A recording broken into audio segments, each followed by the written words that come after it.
Mascara say, guys. Mascara say, guys. Mascara say, guys. Mascara say, guys. Mascara say, guys. Muri say.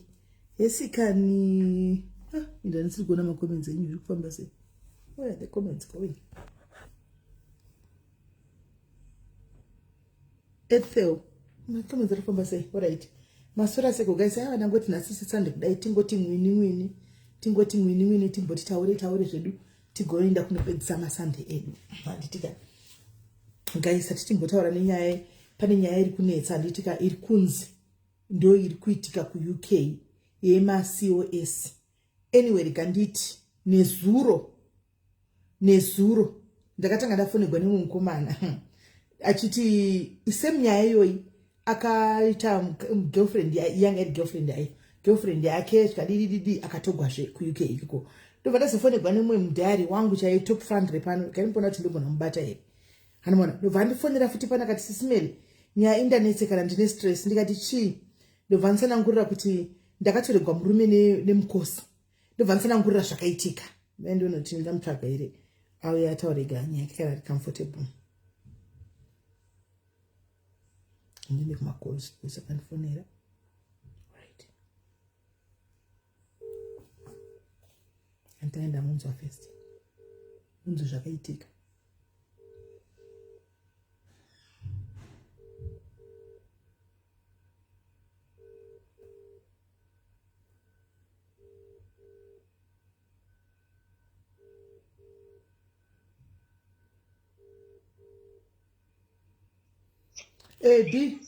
Devi yako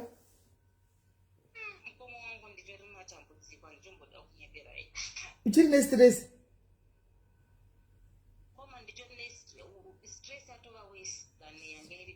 indava futi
ndiye wakwenda nemaCOS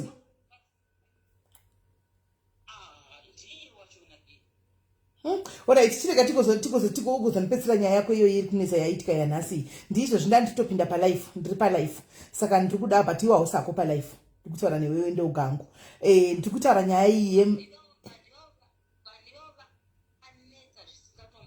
ndosaka ndati ndikufonere ndikati ndandichitotaura ndikati nezuro ndakafonegwa nevanhu vaviri vachindiudza nyaya idzodzi dzakafanana neidzodzi then boom ndobva ndazopiwa post pane post yandapiwa kuWhatsApp uku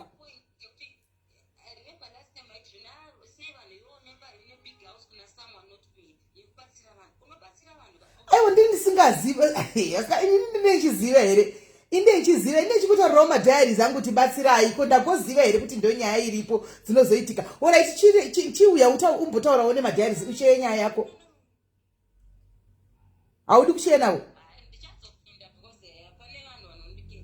saka ndinongotaura hangu ini sekutaura kwakaita uchindiudza zvakaita aiwa handizoisi mazita aiwa handiplay ndotaura matsanangurira wakandiita aiwa ndiplay nokuti nandirekodi saka ndinangu chokuplay alright saka chichipinda mucomment section ndinongopinda mucomment section wotarisa hameno kana ndakanganisa pane ndakanganisawo munongochotarisa uteerera uri mucomment section alright sharp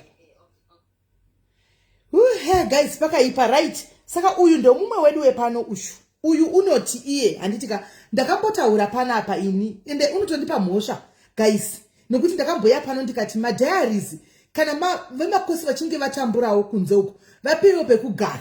Muri kuona pano tiri kubatwa nemhosva vasikana ende guilty as charged. I want to apologize kumwana ushu. Hani mamunza tanga kutonditi imisisi Melly. Handi mazvinzo imisisi Melly. Mwana ndakataura papa nchiti vedu vekuvanhu vari kutambura uko vari kunotogwa vasina maOS. Ndisati naenda ku-UK mukurimemba. Ndisati naenda ku-UK pazvakateka kunzi vanhu vari kupinda vari kufamba musititi vasina pekugara tichizvitaura pano mukurimemba. Ndikati kana maona pekugara vamwe vangu vasina pekugara vakatopiwa nemamwe madiaries atsvaga kumugara vamwe vatsvaga mabasa. Mwana uyu ndopa zvakaoma tsitsi dzinotsitsirira asikana. Tsitsi dzinotsitsirira paupenyu pano kana une ropa rembwa rikananzva rinongonanzva kudai nemunhu wese unopinda tight. Ndo zvakaitwa mwana uyu. Mwana uyu akatora izvozvo zvekuti mudiaries waaona akatora mukosi. Aona mukosi ari kutambura pasocial media ipapa. Handimaona mukosi ari kutambura kuti hapana pekugara zvadini zvabhajabhaja zvati sei handitika ndobva musikana uyu ati alright chiuya udini ugare kunoku ndikupe accommodation pekugara sezvo tichingonzi tibatsirane uye ugande kutora musikana uya musikana ndokuya ndobva agara naye musikana uya handika achichaga basa kumwe handiti achichaga basa kumwe ndobva vagara vese vachigara vese kudaro so uye aenda kumabasa achinda mashift ndopakatanga game nemurume wake uyu. Mfunge musikana yatogwaiswa mumba nemurume wauyu game ratanga nai mwana uyu asi kuziva chinhu anenge achimboenda kumashifts panobuda achienda kumashifts bhora rose rachitambiwa mai mwana uyu angona sudden change yecharacter mumurume. Hani muzati kana rume achinge vanyenga kazhinji kachona vanochinja aona sudden change mucharacter yemurume akati ko zviri kufamba sei chiri kuitika. Hanimona izvo matove nemunhu wagere naye mumba matove nerudo ndopakatanga kutanga kususpecta kuti pane something chinenge chiri kuitika ndopati nemusikana uno wagara nguva yakareba hanti wadi kuti uchitsvaga pako pekuti udini uchienda. It has been months uri pano dei watsvagwa pako pekuti udini. I think right now you are stable enough kuti uchikwanisa kunotsvaga kwako handika murume ndokumhanya iye kunotsvaga accommodation kutsvagira chimoko. Hanimona ndokumhanya kutsvagira chimoko cheaccommodation handi uye akati kunogomutsvagira accommodation pane accommodation anadza wakati kunogomutsvagira accommodation sei iye anoziva kunotsvaga accommodation kunogomutsvagira accommodation sei. Aiwa murume akati aiwa kangabudi muno mumba asati anyatsokwana pekuenda pekugara pari proper pari kudini. Hanimona uyu angofungira but anambosisa mufunga kuti ndozvingave zvinhu zvitodi zvikuitika from what she told me. Handimaona ndokutobuda ukaita chi ndokuzoona musikana ndokuzoti aiwa ndabuda ndavana imba handika kubuda kwaakaita kuya yakabva yachoita manje open relationship nemurume wake. Murume wake hachauyi kumba murume wake uyu yatove problem akauya kumba kuva nemwana wava naye akauya kumba uku yatove fight mai mwana handika ndofunga pane vaberekeri vaimbopota chiya kuzona vemukomana chiya kuzona mwana. Handimaona vakabva vastopiwa kunzi hamufange kuenda uku mukomana akabva atotanga kutsvaga moza zvekuti munhu anotsvaga hondo. Handimaona kuti awane kubuda mumba abva atanga kutsvaga hondo kuti awane kubuda pamukadzi ndobva atora hembe dzake ndobva abuda ndobva zvinoita move in nemaCOS saka izvozvo vagere vese asi uyu ari kurwadziwa zvake vagere vese kudaro uyu yakasiyiwa mukadzi hana peace. Murume anenge achingobhomba nemameseji achingoita noise achingobhomba hanoti anenge achagodewo kuna uyu wakasiya uyu achinda uku.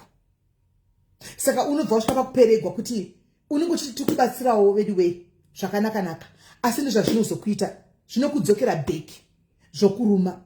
Saka todi kopa upenyu atichabatsirani here chii chamboenya kuitika before uya asati auya pane mukomana wekutanga handika mukomana akatorerwa bhebhi rake chairo rakanga achengeta makosi achangopindai mozoti kana uchangopinda uri mukosi zvinenge zvakaoma hanimoziva ndobva achengeta zvese nekubatsira zvese and everything seta up life yemusikana yakuti amirewo ave stable achingove stable chete akabva atogwa nemumwe health care sector imomo ndobva adhamba uyu after ashandisa mari yake yese achibatsira musikana kuti astabilize akabva angodhambiwa nemaCOS pari kumbonyatsofamba sei. It's like dzimba varume vari kuchema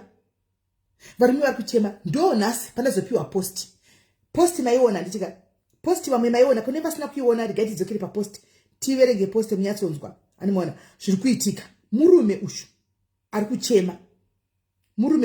kuchema nenyaya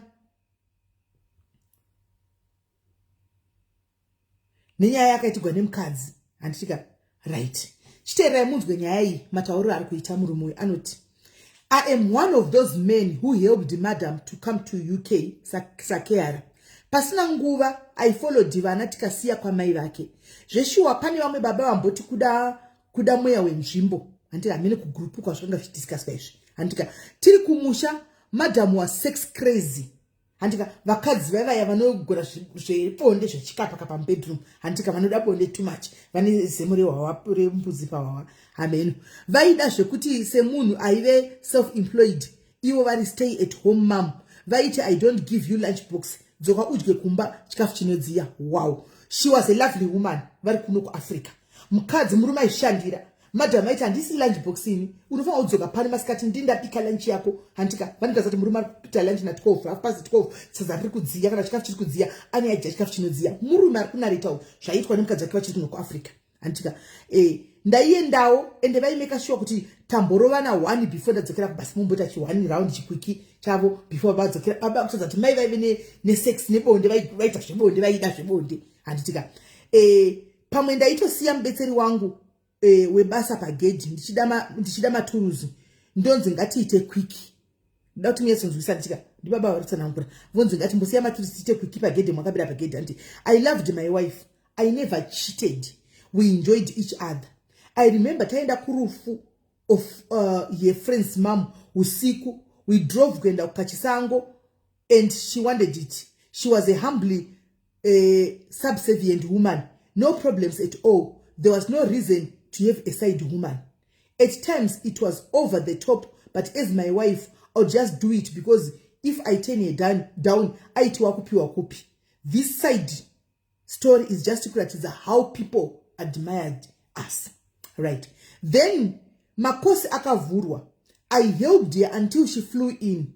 She would call daily achiti aisuwa sex more than inini. Fast forward, I followed.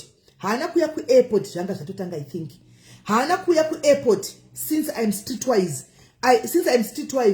Streetwise, I waved my way kusvika ndasvika pamba. Aiva agere hake kushaya haya chaiko. I thought we would do it straight away. My wife was changed. Ndakasvikopiwa mutemo ine gumi. Ndoda kuwana wabika, kusuka, and all the household chores. Okay, I was prepared for that because I read and saw my blogger saying ku UK mnobasirana. For me, I wanted to surprise her nekuwa nandaita, but my storm was stolen ndagariswa pasi before I even showed the bedroom. I was even shown the bedroom. Everything shattered. She has a company car and does domiciliary care. When she gets time, she passes through home. She calls 30 minutes before and said I must prepare some hot food like what she was doing back in Africa. Vachijga madam, I must vacuum the car. Ndoisuka because service user must sikurongea kwabo. Going for shopping, I have no problem with pushing the trolley. Now I push ordered around to pick groceries from the shelves. She drives home. I unpack the groceries. I pick all the heavy things. Malays. I'm thinking of going back home. Yes, I was prepared to be a stay-at-home hubby for a month or so, but ndanzwa, ndaneta. Yes, I'm in the construction industry. We need what we are called tickets just to get the construction site. You need training to get those tickets. Mariacho haibudi. Ndakamukumbira mare kudzokera kumusha and she said handina. Before I thought ndini ndega. But now I see kuti takawanda. Guys, can we have a UK dependent men association group tigare pasi and support each other? Right. Ndo patashika apa. Semadzimai akabva kuZimbabwe akakwira ndege achinda kunotsvaka kurarama nenyaya yemaCOS. maCOS akauya akavhurirwa vanhu akauya zvakanaka chose because wakave mukana wekuti vanhu vakawanda be it varume kana kuti vakadzi vawanewo kubuda nekuti tikuchema kuti kuno kuAfrica zvinhu zvasiyana hasisina kufanana. Saka COS rauya nguva yakanaka yekuti zvinhu zvakaoma. Vanhu vari kuno South Africa vari kudzingwa kuZimbabwe chaiko kwakaoma. Rati vanokwanisa kuuya havo vane mabasa avo kupinda imuno muye kuzoshanda.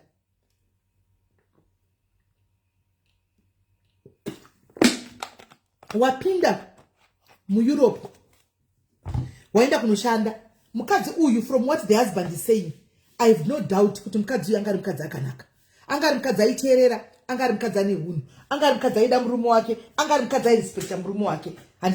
Handifungi kuti from zvataugwa nemurume handiti, but all of a sudden apinda muUK murume achinja. Handizivi here abi angu muri kuUK ina handina kuya kuzogwa nemi atisikurwa. Let me make it clear. Toda kuonesana. Handizivi here kuti aisi kwamunoti kubatsirana kwachona handiti aisi siri abuse here yakuitwa nemukadzi ushu. Yes, we understand kuti vanhu vanobatsirana handika kuUK because munhu wese anenge achimaine shift. And sababa ava it seems as if right now havasi kushanda, right? Vangu vachiti ndiri vari kutsvaga ticket kuti vapinde muconstruction, and the ticket iri hanzi rinoitirwa kosi. Kosi inoda mari. Mukadzi chindibatsirawo nemari yekuti ndiite ticket. Vakamufanda kuti auye kuno aende kuEurope. Handika. But vakuchilipawo mari yekuti ndiitewo ticket yekuti ndiende kunoshanda tibatsirane. Mukadzi ari kuti handina. Mukadzi ari kuti handina ticket. That means baba ava vachagara pamba. Vachingoita basa rekuvhakyuma mota yokudomiciliary iyoyo. Vachiita basa rekubikira mai ava chikafu chinopisa kuti vaive vachidya. Voita basa rekuvawatira nekuita mahousehold chores ose varipo. Naivasikana ndiyo here UK yacho. Ndo kana takapiwa here kutende kunodai. Dzimba dzedu dzakutopusika nekuda kwokuti wapinda muEurope. Kuputsa imba yako wega. Munoziva here, mina ndikuze chokwadi singaputsa. Munoziva here imimi vakadzi vari kuita izvi vachangopinda muEurope kana kuti vagara varimo muEurope vari kuita zvinhu izvi. Do you know kuti chikomba zvinokuda muri pavarume venyu? Munoziva chikomba chinokuda uri pamurume wako. Uchiti ndine murume ndo handiri kutya kubata phone chinenge chikuda. Dzingwa nemurume nhasi uti chiuya full time uchita take over mabills. Uye chikomba chechiuye chivhakiwe mota iyoyo. Mbona kuti zvinoitika here? Mbona kuti zvinoitika here? That will be the end. Tine vakadzi vakawanda vari kudiaspora vanototi SIS-MELLY kana mukaonawo munhu ari muno ari serious. Nditodawo munhu ari serious wekuti ndigarisane naye. Varitotsvaga vanhu vari serious vokuti vakwanisa kuraramawo nawo. Handika variko vamwe ndio vakaita munyama kanosiyiwa nevarume vasvikako nokuti zviri two ways. Murume akanoona vamwe kune vakadzi kune dzimwe nyika akasiya mukadzi yakadzikama atotsvagawo partner. Iwe wotora murume woenda naye simply because you think you are fresh, simply because you think ndiwe wakapenga. Mune vakadzi vangani vari muEurope vanofamba nemazenge emota muEurope mota dzinotyisa dzinoita kunge dzichataura but vasina varume. Iwe uri kufamba nemota yedomiciliary yecompany car yarikufamba company car yarikufamba nayo utonoso kuti wakapenga kuti watochinyira murume wako. Kusera zuro ndiri ndakabhotera nyaya yamai vaya nditi mai ava vanga chitova murume kuonere goko pakatadza vamwe vakadzi vakati ngari comment section vakakuzirira kuti mai vaiva right ngavarove munhu chichindikati ina ndofunga kuti this is a case of revenge because they are a case of revenge. Zvinhu zvaitigwa mumba iyi ndo inonzi abuse. Varume vari kuabhizwa mudzimba umu but they don't talk. Vanenge vakanyarara. Boy child is kuabhizwawo but nekuda kuti sitajera kumirira tiri vakadzi chete. No one tends to look kuvarume kuti varume vari kumboitwei. Hapana. We bring it here sevabia sevanhu vamwe chete vakadzi tinomirirana. But ndakabvunza kuti mune vana vakomana. Let's say mwana wako ari kuya chikudza kuti wafind out mwana wako ndo zvari kuitwa nemukadzi. Are you going to be happy? Hamuna kutadza kugona kupindura ipapo but maiti baba vanga varohwa. Mai avanhu vange vaishungudzira baba saka ngavarohwa chete. Now we have a case yemukadzi. Aiwa comment hai. We have a case yemukadzi akakwidzwa ndege nemurume kuenda kuEurope kunzi amai ndimi mawana kosi. Handika imi chini kuti zvokunosuka madhoti handizvikwanisi. Chinda imi mwenda muke ini vanozoteura nedependent. Handika ndopinda muconstruction ndoendawo kunopeka masherefu. Nawo mukadzi murume akusundiswa troli achinzi tora chakati asvika kumba kwanzi vanobata magusara ese iye anongopika malace chete ndiwo anopinda nawo. Akawana musikana wake basa munhu wanoti murume wake yanga chinzi sex driven ya sex hunger yainzi ina mai vaivai hakusisina zvachose hakusisina. So I just wonder kuti sei anga asina kugara angosiya murume uyu kuAfrica asina kuenda naye. Why akamuisa pavisa rake redependent kuti auye kuzoshandisa here mwana wemunhu asikana. This is so wrong in all levels. Tingataura zvimwe tingaita sei hanimaona this is story handika kana yakaitika exactly the way arisana kugona baba vaka. This is so wrong. Ukoona vari mazotaura kudai so handika vanenge vasvika pakurwadziwa. Baba usvika pakuti vakakumbira mukadzi wokuti ndipe hako mari mudzokere kuAfrica. Munhu anenge achipira. Imagine guys wapinda gumbo rako muEurope. Handi maunozoti mukana iripo mabasa azere. Mamwe anenge achitoya achitoti tudano vasiri skilled vasiri trained tokutraina isusu. Asi munhu akuzvidza kuti ndipe hangu ndidzokere kumusha. Ndinoona namu ndiri kumba. zvimwe zvinhu zvakaipa sikanaka ngatingozvitaurai. It's wrong. Taita ushu mumwe wedu uyu murume aenda nemukosi. Atingatedi murume aenda nemukosi. Murume ndiye akatora mukosi akaenda naye. Nekuti murume ndiye akanyika mukosika. Mukosi ane mhosva yekubvumawo yekuti achengetwa apiwa komoti apiwa pekugara. Handika onyengwa nababa veko. Varume vanozviita guys. Varume vanozviita. Ndapinda bamba koini ndasasisi vako negweseri murume akutonipa masignals. Varume vanozviita mufunge because havana kunyatsokwana. Pfungwa dzave varume dzakashota. Havana kunyatsotikwesere varume. Handi muri kuona. Vanozviita varume.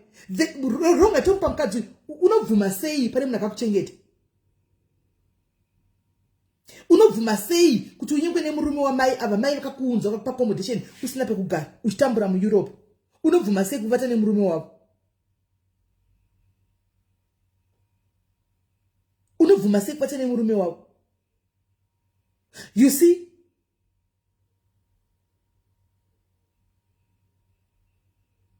Hazvakaomasikana but anyway nyaya idzi kaizi indoda kuti pano padiaries isi yedu atidi zvokujajana anditika kana kuita sei mukati medu varimo vanogona havo kuzonyara because mwangu tagarisa tiri kuEurope but makambondiudza nyaya dzenyu tiriko kuUK yuko vazhinji yenyu mainifona SIS MELLY murume ndakambokuza paiye murume chiti murume akanga aenda kuZimfest paya takanga tine kuZimfest takabva kuZimfest Saturday takanosvika imwe weekend murume asati auya achingwe kuZimfest asati adzoka achingwe kuZimfest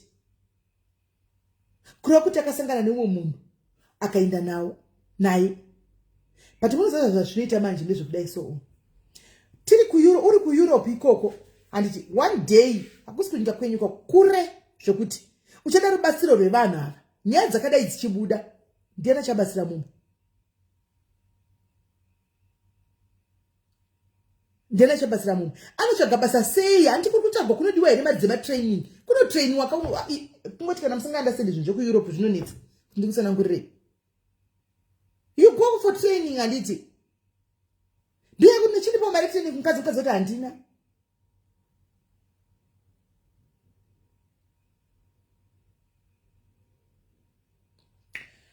ndoda kumbovhurawo malaini muri kuUK tipewo pfungwa dzenyu wakatorerwawo zvakaitikawo kwauri wakabatsirawo umwe munhu akanga uyawo manje manje akutamba rafu ndo mukana wacho kuti utaure usho anditika wakatamba rafu baba vakaenda nanhasi kuAfrifest vachiko havasati vadzoka vakatononga ipo paya senge musi woyo kuZimfest nekuAfrifest paya pakanyenganwa vanhu paya musi wokuAfrifest nekuZimfest paya nepakanyenganwa vanhu ndikurangarira pane vamwe varume ndakasangana navo madhairies angu varume vakuru vanga varipo papa vachiti SIS MELLY kotinongedzereka makosi ndimuri kumasiva ndikati makosi munomadini zvikanzi aiyo makosi anongonakidza so makosi chimbotinongedzera ndindogovazivire pina handisivini asi agesi mugona ngonoone dressing kuti avachangouya andimaona so pane zvakawanda zviri kuitika but vamwe vanongotyavo kuti kutaura havasi vese makosi though kune vamwe vanhu vakadzika vari kuzviita tunhu twavo vamwe vakaenda nemhuri dzavo zvakanaka koitawo vamwe vari kuitawo zvinhu izvi yesi Ronald matinyanya zviri sei andimaona koitawo vamwe vari kuitawo zvinhu zvakuita kuti tizongoti hedu tizongesa umbrella word rekuti makosi because munhu angakana zvakafanana neni ndikatoenda nekosi anditi patogwa nyaya idzi nenditoriwo mubhuraketi iroro rekunzi makosi right namba rikaendise namba hanzi mweya yenzvimbo saka zvoitwa sei kana kuine mweya yenzvimbo yakadai so poitwa sei guys how best can it be done poitwa sei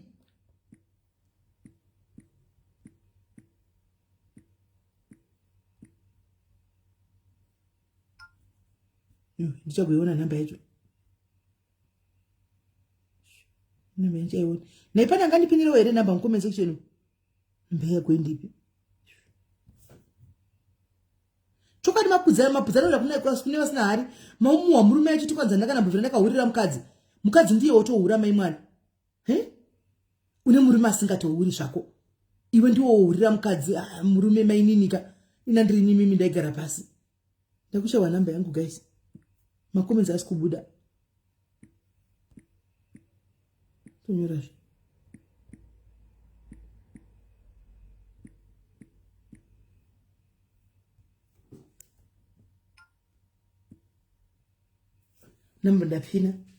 namba ndapina iyo anditika namba ndapina if mofona iwo tinzwe chifona iwo tinzwe vari ku-UK chitiudzayo vari ku-UK what is really going on chichi kuitika ndomukana wekutaura uyu nemiwo makosi acho akaendawo manje munokwanisa kufona futi motiudza kana uine similar situation similar case ngatitaurei ngatibatsiranei ngatitaurei handika tite tichitaura tichitsiurana tichienda handimoona fonai namba ndaisa fonai tinzwe kuti zviri kufamba sei ku-UK yuko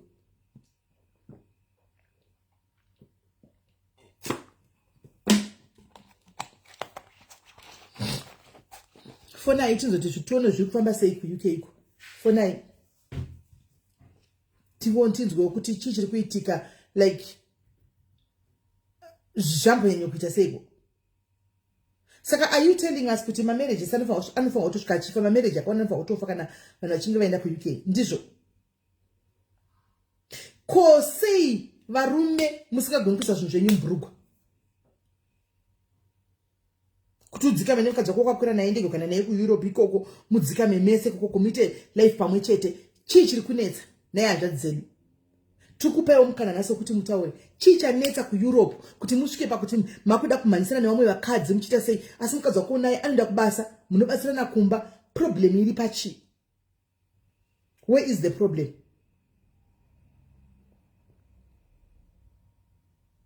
kuti kune umwe ndoziva inini vari vese vakabva vese nanhasi vangori vese saka vasiri apa chii chiri kuitika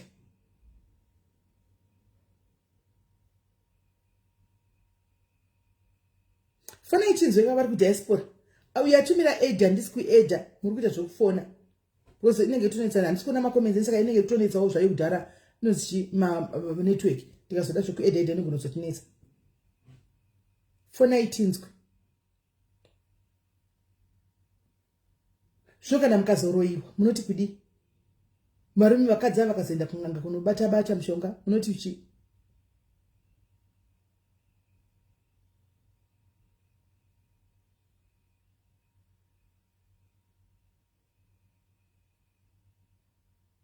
nemiwo vaningina nemadzikomedi ariko ku-UK handi munavo varume vamuri kuti ngavaite zvekuvhakiuma vachidini kubatsirana but imwe inozopedzisira zvive abuse chanyanya kunetsa chii pane mumwe mukadzi wandoziva aisiya murume akachienda kunovata nemumwe murume so otopaka mota maimwana murume achiona kupfuura ake iwe ona mukadzi wake aripo mota yakapaka ondifonera achiitidza mhere iwe kuti SIS MELLY ndakakudzai munhu ya ndakuenda ndotaura naye ndoti ko my sister zviri kunyatsofamba sina singadi kutaura ndoti my sister ko zviri kufamba sei konzi ngaandibvire akanga zvaindiita achidi saka ndodzokera nababa ndoti kwemi maimita sei ari kuti makanga zvamamita moza kuita zvinhu zviri pachena zvezvo zvokuti munyatso murume anyatsa kuona aitoziva kuti unomira panze mukadzi ari mumba akavata neuchikomba imi unopesera kuzwa tsitsi mai mwana ndobvunza hanzvadzi saka mukadzi wenyu kwai mukadzi wandomuda sisi taurai naye uchati kudii guys apa mukadzi chinoti SIS MELLY musapinze panyaya sina basa idzi guys unohwa munhu ndiriko ku-UK iko unohwira munhu tsitsi unohwira munhu tsitsi murume mukuru achicheva kubowa cheche unohwira munhu tsitsi katindoti mainini kwanza musatomboshandiswe njoyai England yamakauya musatomboshandiswe mirai siyanai nayo nyaya uchati kudi apa murume inotemira unomira una mota yemukadzi usiku maimwana mukadzi ari mumba tichibaba vakaona zvikwidzire BP vachinyaso uona kuti munhu pamwe chokochiwa zvari kuzvikwidzire BP vakamira pasi machisa zvinoita right fonai guys kana musina pasina ndoda kufona kusina nyaya tindinde zvangu masi ndine stress here I will leave I'll go ndatimbonesa kuti kana nyaya yenhingirikiri yasvika pakazodai so yechihure chachona chekuti taakutoshandisa vana baba ava kutovaita yese then amen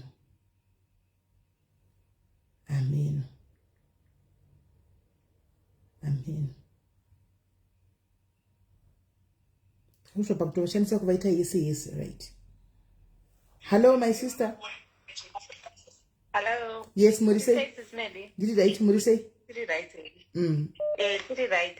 Saka zvanachida ngotaura hangu zviri is quite sad story yamataura iyi yomurume akaisa nyaya yake pa platform. But I think nyaya yemadependent visa iyi yakangobvira kudhara yakadaro. but sometimes inotomboaffect futi vakadzi, so it's not only varume. Saka you find with even vakadzi vofuti vanenge vari pamadependent visa ironi vanotombosuffer abuse as well kubva kuvarume. And the other thing chinoitika ndechekuti kana munhu akuno kuuk kana uri mukadzi ka, you can work any job and you are financially stable. Saka sometimes kana wango uri kuZimbabwe nemurume wako, kana murume wako anga asingakubate zvakanaka, wakazouya kuuk, unoona kuti wakwanisa kuita zvimwe zvinhu zvawanga wasingakwanisi kuita uri kumba. Inge nemari yaunenge uchiwana, no matter job raunenge uchiita, unokwanisa kutoita zvinhu zvako, unochiisa life yako. Saka I think ipapo manje varume kana usina kuregerera munhu wako, wakatora that bitterness and hatred iyoyo, ndopaunozoona zvinhu zvakadai zvaakuitika. Panenge patori nema-issues maybe anga achiitika for years, vanhu vachiri kumba, but mukadzi achingoshingirira because anga asina option. Now azoenda the other side, ane option. Saka ndopaunozoona kuti maybe murume akuchema, maybe ndiye anga atori wrong, all along mukadzi anga akanyarara. Saka manje I think ndo zvinenge zvichiitika in this situation. Yeah. Namba ndakapinda saka naidia toti here poitwa sei toti zviri right here, because the husband maybe let's say he was abusing mukadzi wo ari kumba uko, handi mukadzi akuita izvi. Does that make it right? Does it make it right? It doesn't make it right. Ndisingaziva maybe zvashira kuti vanhu vachona vane nyaya dzachona dzakadaiwo vari in this situation, kana vachikwanisa vauya vanotinzwe both sides of the story. It doesn't make it right, but hatisi kuziva kuti sei tiringopa judgment based on mafungiro edu, maybe nezvatinge tichingonzwawo kuti maybe ndo zvakaitika kumukadzi uyu kuti azosvika kuti aite zvaari kuita izvi. It doesn't, hazvina kunaka, but at the same time maybe mukadzi wacho akasuffer futi maybe worse abuse, because tinonosa ndekuti that's why sometimes vaimboita malive venyu ekuti kana vanhu vachiuya kunoku vari like varume vedu kuZimbabwe vasina kujaira kuita ma-hands on jobs emumba ekuita all these things ka, vauye vakagadzirirawo as well, because anogona anga achitaura kuti kuisa loan maybe hazisi kuitika saizvozvo, maybe because munhu asina kumbobvira azviita ari kumba ari kubva azviona kunge but kana zvakaya uchiziva kuti iwo hauchamudi une bitterness, why would you put him pa-dependent visa kuti auye? Because obviously munenge mune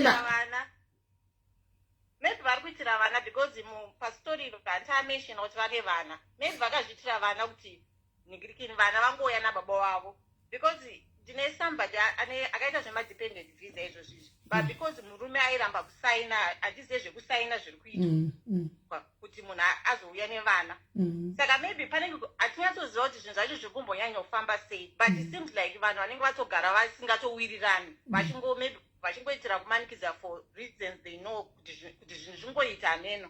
Saka maybe I don't know, but zvokuti vanhu vauye vaine ma-issues, I think zvinotozoita worse watokunoku. Right.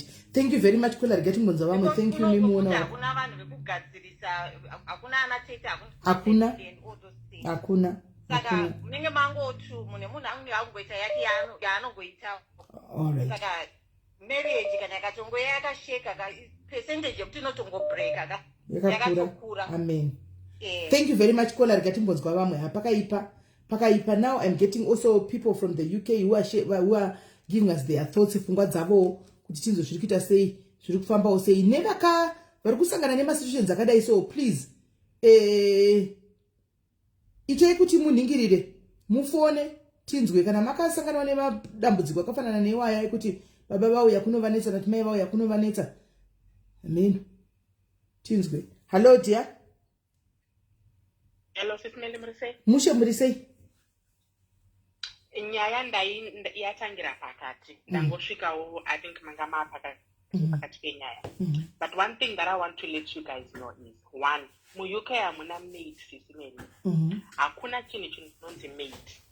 So if inini I have my husband and we have kids, mabasa tinobatsirana, because kuya kumabasa kwatinoenda handiti inini ndikaenda sekuti ndoshanda muhospital, kana takagara tichitaura nyaya pai unonenge achiti oh my partner did this for me, my partner did that for me, because kubatsirana handiti zvekuti aisa laundry hapana chinoshamisa kuti murume muno mu-UK aisa laundry. Hapana chinoshamisa muno mu-UK kuti taenda shopping, tabva kuTesco, mabhegi anorema ndiye amabudisa mumota akapinda nawo. There is nothing wrong with that, Sis Melly, because kana takagara tiri 2, tine vana 3 or vana 2, however many kids, kubatsirana. Inini Sis Melly ndakaita long day Friday, ndikaita long day nezuro. Nezuro ndiri kubasa aitondibvunza ati, how is your day? Ndichikumuudza ati shamwari, I am so stressed. My patients are going to stress at the workload is too much. Pandakasvika kumba, because tinema apps are like find my and I don't gonna go out ndabuda ere hospital. Ndakasvika ndavhurwa mvura yekugeza. Abuse ere Sis Melly. Aiwa yes. Haisi abuse nditi. Aiwa, but you wanna it's totally different now from what this guy said, right? This guy ataura from the history ekumasure kuti sex bonde chairoka handichatorizivi mukadzi achadi. Handika chaanongogona chete kungoti ndoda kuona ndibikira chikafu chinodziya. Okay fine, mati kubatsirana tanzwisisa. Handitika ko kuti kune bonde mukadzi kana sikasariwani uchizikama kuti wanga uri munhu ari very active pabonde. Now kubva musi wasvika pa-airport ananda nomutora asanga ari pokumba. Andona, can we say kuti kubatsirana? Let's be realistic, guys. Let's keep it real. There are issues at the back, Sis Melly. Mukataura nemukadzi wacho ka dai akupai number dzemukadzi wacho mutaura nemukadzi wacho. You will find inini I see a lot of people vakaita maCOS vanouya kuhospital sometimes for support work and stuff like that. I talk to them, they are my sisters. Ndototaura nawo nyaya vamwe ndotovabatsira outside of work tapana namanamba. You will find kuti pane ma-issues anenge akaitika when they were back in Zimbabwe. And those issues mukadzi azowana kosi rokuya kuno kandisi akati rega ndiudze murume because kuti audze vana vari vega child care Sis Melly ka hapana chinhu chinokupinda sechild care muno mu-UK wega unonyatsoti you know what rega ndiregedze kushanda kwacho. Varungu vakawanda ma-single mothers they don't work, anogona notsvaga kana basa re-16 hours because child care. Anogona kaudza murume akakati because of child care, but dai pasina vana I can guarantee you mukataura navo mukadzi wacho ka achakudzai kuti dai ndakasiya zviri kuZimbabwe. There were issues happening in Zimbabwe and then the wife now auya kunoku, it has opened her eyes.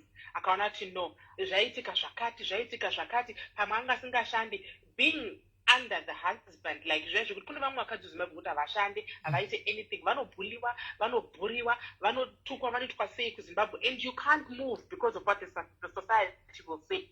You can't move, you're stuck in one place because ndikasiya murume uyu hama dzangu dzinoti ndikasiya murume uyu shamwari dzangu dzinofunga kuti I'm living happily ever after. Azoya kunoku it all changed. Mulumu akunyatsoona kuti murume uyu wandakagara naye ka ibhinya. Okay. Because why would it change from Zimbabwe? And from what the guy is saying, we haven't heard the side of the wife, and we've only heard one side. From what the guy is saying, why has it changed all of a sudden? Why? Kana akasiya zvese zviri right kuZimbabwe. Why has Heathrow changed everything? I would know it. The world, that one we won't know. We won't know. Exactly. Exactly. There are issues kubva kumashuro. Naye murume mukuru ngachebra ndatakuriswa mabhegi. Eshopi yauchadya iwewe akanda. Aiwa Sis Melly. Dai mataura nemukadzi wacho you will find kuti munochinja pamakamira ipapo. Okay, aiwa pakanaka at least ndikunzwawo masides ese. Thank you very much my sister nekundipawo mumwe muono. Thank you very much. Right. Kola ari kuti kune vange kune ma-issues angagara ariko kubva kudhara hazvinangotanga nhasizvi pane ma-hidden issues anga aripo. Saka mukadzi nenyaya yekuti probably inogona kuve nyaya yemapepa kuti murume pane signature dzinenge dzichidiwa kuti vana vauye pamukadzi angobvuma kuti chiuya nevana. From what the two callers who called earlier on varipotera as if pane nyaya iripo kumasure yatisina kunge tenyatsokunzwa. Okay, that's fine. Regai tinzwewo vamwe kuti vanoti chii. Regai tinzwewo vamwe kuti vanoti kudini. Tinzwewo pfungwa dzevamwe. Koye uyu akatoregwawo nemukosi murume waakachengeta pamba. Muri kutiwo kudii nayo? What's your take on that one? Muri kutiwo kudii? Atorawo munhu pano tinoti ngatibatsiranei. Ndatorawo munhu ndaisa mumba mangu. Munhu yawo yatove ajigija mumba umu. Toti kudii?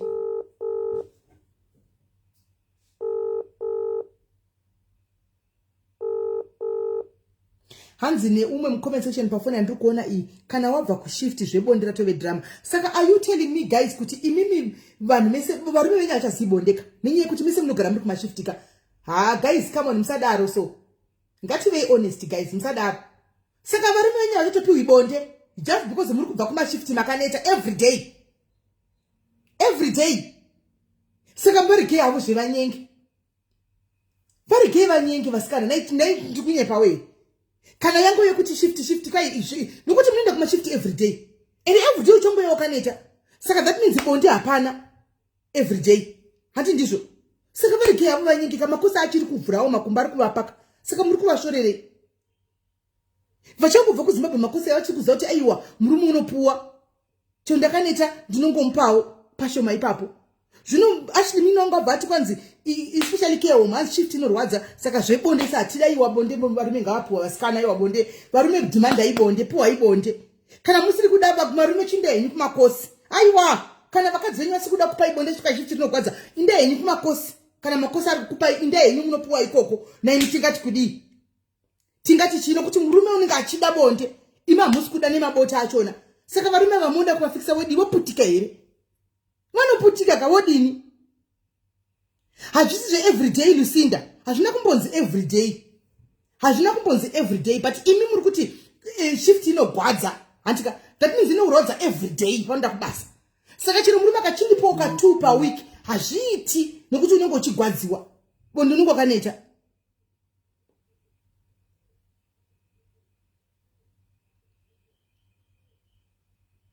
Haiwa Queen Kiera, hatisi kuti bonde iri musada kujustify zvinhu zvisina basa vasikana, musada kujustify zvinhu zvisina nebasa rese. Don't justify zvinhu zvisina nebasa rose. Bonde mukamupawo ka 1 kako ka 2 kako pa wiki vasikana. Haiwa musada kujustify zvinhu zvisina nebasa rese imi. Kuti hatina kuvinga bonde kunoku ini musadaro imi vasikana. Chakaipa ngachikutsiura neimi. Hello dear. Hello sis Melly. Zviri sei? Murikupopoteko ipi? Ndikupopota kuti varume vari kunyimwa bonde zvachose. Kwai nokuti tinenge takaneta. Handisi kuramba kuti machifti anogwadza lusina nenge akaneta. Asiwo semurume mupewo kana ka 2 per week hapo. Ka 2 per week hapo kwanza atiiti izvozvo. Takakutsvaga mari zvebonde hatidisu. Varume ndei kumakosi aiwa ndakupai green light approved. Indai kumakosi. Makosi vakauya varume ava. Shutu kudi amudika kwa pabonde. Munozoti chi ndingoti gaga panyaya yababa anditi munozoti zvinoitika kuti nyaya inenge iri kumashure. Because what happens is this, munozoti kana tiri munhu ukauya kuma diaspora anditi even kana munhu chaiwo uchiyambuka uchibva kuZimbabwe uenda kuSouth Africa ukatongobva kumusha kwenyu uchadzidza zvakawanda, like your eyes are opened pazvinhu zvakasiyana siyana. Anditi when you come kuma overseas ati mukadzi ndiyakatanga kuya uchatanga kuona kuti yezvo kunotoriwo nema-women's right, kune nezvakadai handiti. People start to learn a lot of things, even ivo varume vacho they start to learn a lot of things. Patinenge tiri kumusha isisu munozoti vakadzi tinoitwa yese nevarume da vekuAfrica tinoitwa yese sesimili. And then we harbor a lot of pain. And then we sit there tichingotolareta uchitolareta ombotanga uchatandi kuitira vana vangu we give so many excuses. And it ozosvika papoint yekuti inini I believe kuti munhu wese anotori nebreaking point yake. Umwe breaking point yake inoya after 3 months, umwe inoya after 5 years, umwe inoya after kana 20 years. Ozongodzwa kuti mai vaya vangu vari married for 30 years nhasi vati havachada ndaneta. Andimukona there is a lot of factors vanotori nenyaya chete iri kumashure. There has to be something because hakuna mukadzi anongozokoti ina handichada zviriko hazvo, but it's very rare. There must be a reason inenge iripo, but it's very unfortunate kuti isiso in our culture, no matter what happens, and no matter what happens, it always becomes a woman's fault. murume anogona kunge vanhu vachiziva kuti murume aibhilivha achidai family yake munhu wese achiziziva kuti he used to treat his woman like this. Musi unoretaliata mukadzi mozoti dzimwe nguva by actions ese akaitwa nemurume to lead that woman to that mozoti varume anokuchinjai they will change you. Unotaka une moyo wakanaka uzosvika pastage yekuita pinda korea murikuona. But most of the times people look at the actions inenge yaitwa nemukadzi murikuona. Ndozoti ndichida kuzowedzera hangu ndoda kuwedzera handi kune nyaya yekuti hanzi varume makosi wati nyaya yemakosi handiti munomboziva kuti iyo overseas iyo iyi kune imwe nyaya ndinogara ndichifunga kuti why do people not talk about this, why haven't we really talked about this. Munoziva kuti challenge chaiyo in that I've seen kuvarume vechiafrican vachiuya kuma-overseas haisitobhori inyaya yekuti kuvakadzi inyaya yekuti varungu vanetouya vachida kutotesta varungu ivavo ende vanhu vari kurira because murume akaita girlfriend yechirungu avatsva because havasheke zvekumhanya. Ndo imwe zvangu imwe another issue zvangu ndinongoona zvangu kumamarriage. Saka urikuti varume vakasvika vakanyenga varungu marriage yatoparara. SIS MELLY vanenge vachitoitawo dzungu rekuti isusu handi varungu vanenge vachitake vanoshamisira stage kana tiri kwedu handiti azouya anenge achida kutotesta kuti murungu achona anombotesta sei. Saka panozorambira kwanenge ava kuti murungu anotesta zvakakura darika mubwei. Kukutokuita zvekutaura zvecuriosity chaiyo sometimes inenge itongori curiosity zvayo. Auyenikisi. Inenge itongori curiosity zvayo. And then nyaya dzachito dzakawanda SIS MELLY because I'm telling you kuti sometimes notombofunga kuti like kuma-overseas chaiko like honestly diaspora inotorikana kutoti kaspirit kekubreka ma-marriages zvakanyanyisa zvakatonyanyisa chaiko kaspirit kachona kariko kekubreka ma-marriages because kana isina kusimba ipa handikunyepere vazhinji vatakaona dzichingopera like just like that ichingopera just like that. Yeah, pakaipa Lucinda. Pakaipa my sister. Thank you very much necontributor. Thank you very much. Yegatimbozwa wangu. Pakaipa. Right. Hanzi. Hey. Kana wapinda mu Europe ningwa kunyatsokuona kuti zvazvandaibatsirigwa nchidai seo kuno kundine ma-rights angu. Hello. Hello, SIS MELLY makadini. Tipo makadiyo. Tiri pangu toda kungocontributawo panhau yemupromotion. Yeah. Imaonera ndikuchinja voice rangu ndikutrai kuti voice rangu risabve voice pane vanhu kufembi kwemurume wangu apa ndoda kuzotaura zvinoenderana nesituation yayo. Right. Murume uyu if you hear the other side of the story kune mukadzi wega there's a lot. Mukada kuzotsvaga munozonzwa kuti mukadzi wega there's a lot that was happening ari kuafrica. Hakuna mukadzi anongotanga kungochinja just like that. Aenda kuchando varume ndo vanochinja. So ndichitaura zvangu inini ndine wangu akatoendwa kuchando ikokoko. Murume very abusive. Akaenda kuti munhu angachiri abuse zvakanyanyisa zvekuti kana kushanda kana mari kuabuse kweke kwekuti kuri mabwe pamusoro. So akaenda saka isusu inini ndichifana kuzotera nevana so ari kungobhaga. And you know when we talk anogona kuti akatobvira one time akatotanga kutaura kuti vakadzi vakauya kusaiti kunoko vakadzi vari kunoko havana hunhu vakafumuka kuzvichemuzvitori vakadzi kunoko vakavana sevabwedzi vakauya kunoko vakafumuka zvekufumuka zviya ende vakadzi kunoko kune mutemo wekuti mukadzi harohwe mukadzi haashushwe mukadzi ane every right yekumufa saka hakuno kwakafumuka.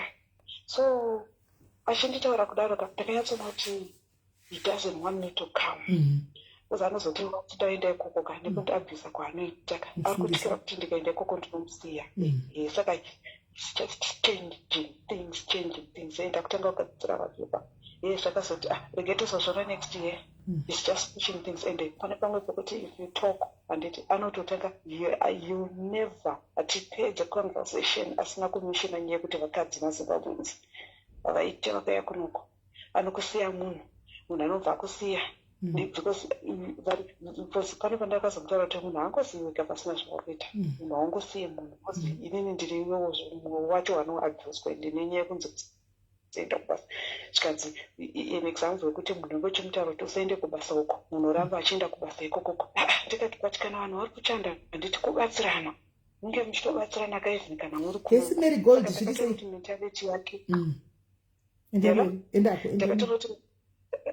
ndakatonoti mentality yake kandie kuti vakadzi kunoko munotisiya and it's happening because nebehavior yake yanga achita tiri kuno kuafrica chindiabuse saka he knows kuti once ndaenda ikoko handizotogona kumusiya ofi changu handina hangu maintentions iwayo because ndakashingira marriage yangu ndichirwadziwa nezvakawanda. So I just want to say kuti mukadzi uya wemurume uyu there's a lot. It's just that hamukwanisi kunzwa side of the story yemukadzi uyu. There's a lot mukada kunzwa nekuti tini ndiri musituation iyoyo handimuri kuona ndiri musituation iyoyo kuti murume wangu ni will say things chimvitori chechekuti chinotaura kuti nyatsozoti ndikuabhusa munhu and anonyatsotaura kuti munhu anoabhuswa like this and mukadzi anohura mukadzi akadai anodai. So ari kuchande koko he's saying all the things that is happening just amukutaura palife is he's saying all these things achiona mukadzi yela chakaenda nekozi anakuenda kenekosi okay anakuenda nekosi but is one of vamwe varume vakadongofanana I think nemurume uyu akuzonzwaro nemukadzi saka ine ndikuona kuti wangu ari kutyira kuti ndikaenda ndikamutera ndinonomusiya zvino kana magara kuno zvino kana musina kunzi mutevere magara kuno makadai mozodii anotumira here mari ini kutumira anotumira inini manje sisimeli nditori pamberi peplani yake because haisi nyori kugara mumarriage 22 years uchiabhuswa woramba wakasvinura handi muri kunzwa saka musaone zvaitwa nemukadzi uyu mukafunga kuti mukadzi uyu akapusa tinenge tichironga tsoro dzedu handiti ini ndikuona iye ari kufunga kuti handisi kuona because munhu wekuti we talk hatiti and every time when we talk haaregere kumishina nyaya yekuti vakadzi kunoko vari kudai saka inini nditori ahead of him ndikutorongawo zvinhu zvangu zvekuti iwo akatadza kana zvikarambawo next year kunditumira next year aimbopera ndatopa safe side yangu yekuti ndikutorongawo zvangu ndongozviteererawo ndonozvitira upenyu hwangu because ndaona kuti ari kutotondidzvinyirira zvezvekuti kuti ndikauya ikoko ari kutozoti ndikauya ikoko nebehavior yake because anonyatsotaura kuti vakadzi kunoko havarohwi vakadzi havashungurudzwi kune every right yekuti mukadzi anoripota zvakati ndezvakati haasi kugara nemunhu here murumenyu handizive but kana chichitaura anenge ari ega vatingo munoti vakadzi vanenge vasingasitane mukadzi here anongonzi nyarara saka oneka inini unongochitika munhu ari kukugadzira kuti tiri kuuya saka hauzorambi manje wakamirira izvozvo ndatopa rimwe level rangu rekuti ndatogadzirisa zvinhu zvangu zvakatoti it's just a matter of time yekuti ini ndichangoteerawo ndinoona kuti nguva inenge ozokunzwa kuti wapinda saka it's not saka what I'm trying to say is mukadzi uyu wakausho tsvagai nyaya kune mukadzi anokutaurirai handiko kudzo zvandikutaura kuti ini ndikutorongawo zvangu but kuno kuti vakabva zvakanaka tichigara and muabusive marriage handitika but kuenda kwaakaita takanyatsoonekana zvakanaka anofona he sends money home but mentality kungoti vakadzi vakaya kuno kune nyaya yekuti vanoshusha kuafrica tinyaya yekuti vanosvika kuvaridza kuti ndicharevenja chete kune marights uchihurirwa uchitukwa uchiabhuswa kufamily kwavo koko kwandakarorwa kwachikoko kumunhu anokuti vanokutamba left right center because iye akavapa mukana saka anoziva kuti once ndaenda uko handichaone zvese zvaari kundita izvika ndinonomusiya saka ndikuona kuti haasi kuda because of that though ari ngoramba achingoti aiwa hadecember takutanga toronga mavhiki penyu handimuona saka inini manje ndatopa level rangu ripamberi kuti ndatoronga zvinhu zvangu zvokutoti next year I think by April zvinhu zvangu zvikandifambira ndendatoendawo kana asina kuita action saka varume ava vari kutidzidzisawo kuitawo chiuginda goria of which tinenge tisina kudaro nenhau yekuchando iyoyo izvi because havati kuzvitira vana onai upenyu hwaoma even kuno kwatiri kunoku vana kana akaenda kuchikoro sei apakuna mabasa saka unongoda kuti tikaenda kunze vana unonorarama life iri nani ndizvozvo right. Thank you very much Kola, maita basa Kola, thank you very much. Right, hanzi ndiri musimilar situation naKola. Murume akatoenda matauriro anoita ndatotanga kurongawo tsuro dzangu, saka varume ava vanenge vachitoziva kuti kune mitemo inoprotecta vakadzi, so by knowing that vanotanga kuita tuma excuses zviri kuitwa uyu kuti ina handizouyi, hauyi, ndozodai unozoripota ozodii. Hello Kola. Hello SIS MELLY masperase. Mushe kanjani Kola? Taskera ndinongo supporta makola tu abedzezera kufona. Munoziva there's a mentality iri muvarume, like pane imwe program yakaitwa so yekutora ma-African drivers vachienda kuAmerica. Do you know kuti varume ava vachisvika kuAmerica vakacreate a WhatsApp group vagotanga kuudzana kuti hatisi kuzotora vakadzi havasi kuzouya kunoko, vakadzi vakauya vanosvika vachifumuka zvikanzi nemumwe wangu anotogara ikoko ndichangodichinja vana chikoro ndovaendesa kumagood schools ndogadzirira vana vangu life ikoko kunoko havasi kuzouya. Saka varume vatone mentality ende mukavanzwa vachitaura nezvekuti kuLas Vegas chichiitwa varungu kuLas Vegas like vatochinja like mentality dzavo dzatochinja zvekuti vakadzi vanobvanza kaya kuno vanosvikofumuka but ivo zvavanenge vachitauraLas Vegas vachita seivo vatofumuka wese. Saka ndozvandiri kutongoa zvangachikosapota kuti last call ataura uyu maybe kana murume wakatoenda ikoko maybe this part of yevanhu vavo futi pamwe nementality sementality yekuti wangu mukadzi asikuya. Mumwe wachona akaenda, saka pane maforms anofilwa ma-G260 ekuti unofila uchiisa information yefamily yako. Akabvaisa ipapo kuti single. Asvika ikoko bvasvika bharwa handicamp. Akutanga kutochengetwa nekuchechi. Mukadzi akunzi itai kuti mugarise mapepa enyu muiti mumapushe kuti aite fast muuye chichichichi. Mukadzi kunofambira kudai kunonzwa kunzi hamumo musystem medu. Naiwe. Ndopa akatozofind out kuti murume asina kutombomuisa pamaforms. Murume anga atongoenda achizvipisingu. Saka nyaya diaspora yambudeka mamarriage saka. Saka vanhu vadiko vanhu varika kupinda kuti diaspora here. Voita sei? Chete. Haisi UK chete just diaspora. Murume kana mukadzi akatongobuda mamarriages ari kubreak. Hey. Yeah. Pakaipa wedzi kudona paAmerica wedzi. Madzi wakadzi kudona paAmerica apo kune WhatsApp group yavarume rekuti vakadzi hatitodi kana kuona kuno kutoita zvevanhu vekuLas Vegas. Hey. Okay, bye. Thank you very much Kola. Pakaipa. Hey. Right. Kwai paAmerica panetsawo nyaya yematraki. Kwai kweitwa zvekuLas Vegas. Vakadzi vari kunzigara kuAfrica. Zvino vakadzi vagara vari kuAfrica baba vari gore uku. Vakadzi havazosvika pakuzotsvaga here zvibhenteri zvichaita kuti zvivatewo navo. Vanhu venyamaka havazotsvagi here. Asi still papoint yangu paipa ndopadzokera yekuti vedi we.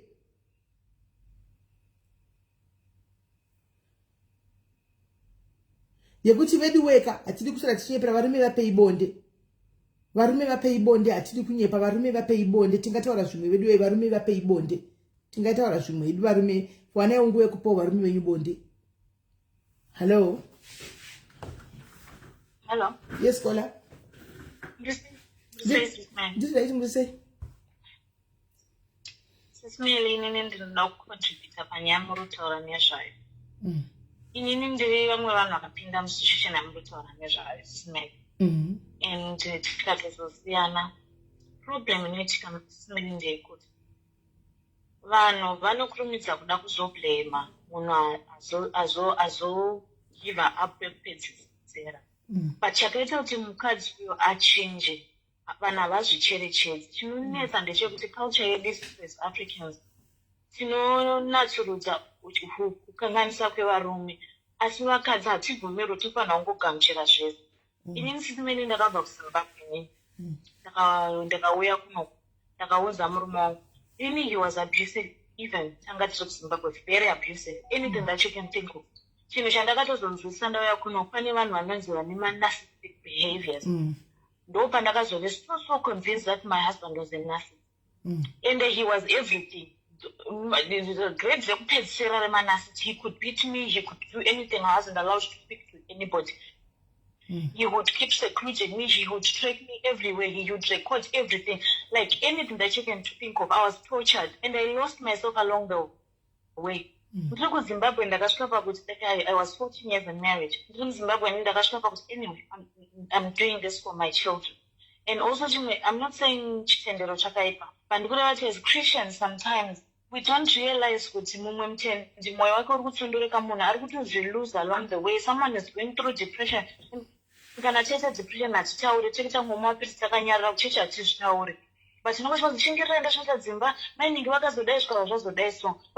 you'll be losing yourself along the way. And I went through, I was depressed in Zimbabwe.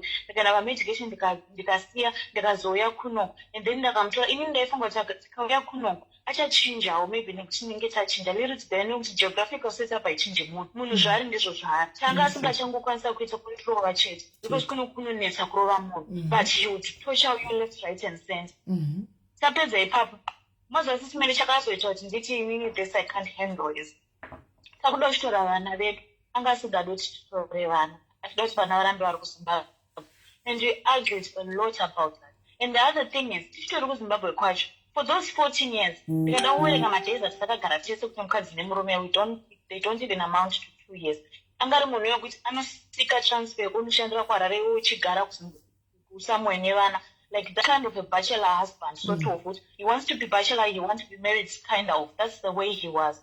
And then kuzosvikira ndazoya kuno kuchizotanga kugara tese full time. And it was so difficult. It was more like I was staying now with a stranger because I was used to go nevana ndega. So it was more like I was staying with a stranger now. I'm trying to go to but she never stopped. I got to tell myself online dating. In the moment I realized and I told myself, this guy is not going to stop. Then amadzake waiti ukadzudza like kuficha vana chete ananiwe kuzoti isati nyanza vanhu zvinonetswa kupindura maiguru kana mazogadzisana zvine nemakuita ngesisiri wrong. So we were just trying on our own tega up to a point andakazviti no, I'm done with this. And then ndanetsana zvindopanga uchudza vanhu vemakosi vanonetsa chichi vanhu not everything was watching. One way with my friends and my close relatives, so that you deserve this. And then and he just went like that, she disappeared. And then later on he resurfaced. And then I later on remarried. I was remarried again. And then so like varume SIS MELLY. Can I just say like when I'm not touching Huyai? But you are being abused. And again nemaCOS. Saka point nemaCOS okadishwa kadonoro futi.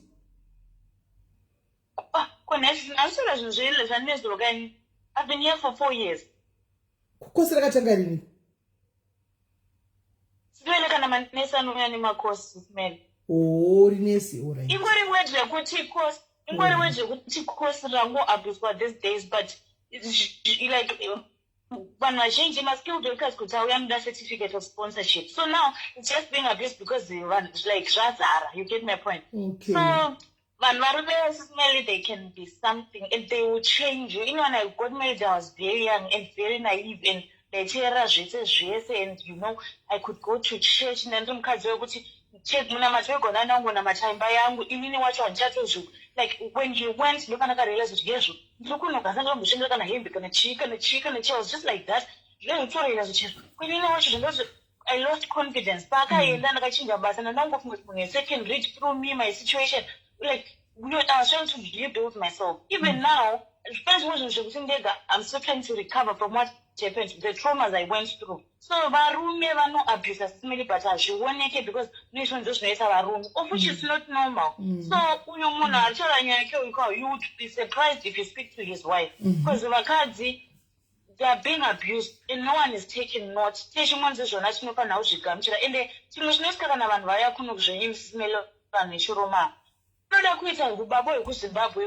I'm not saying really right, cannot really wrong.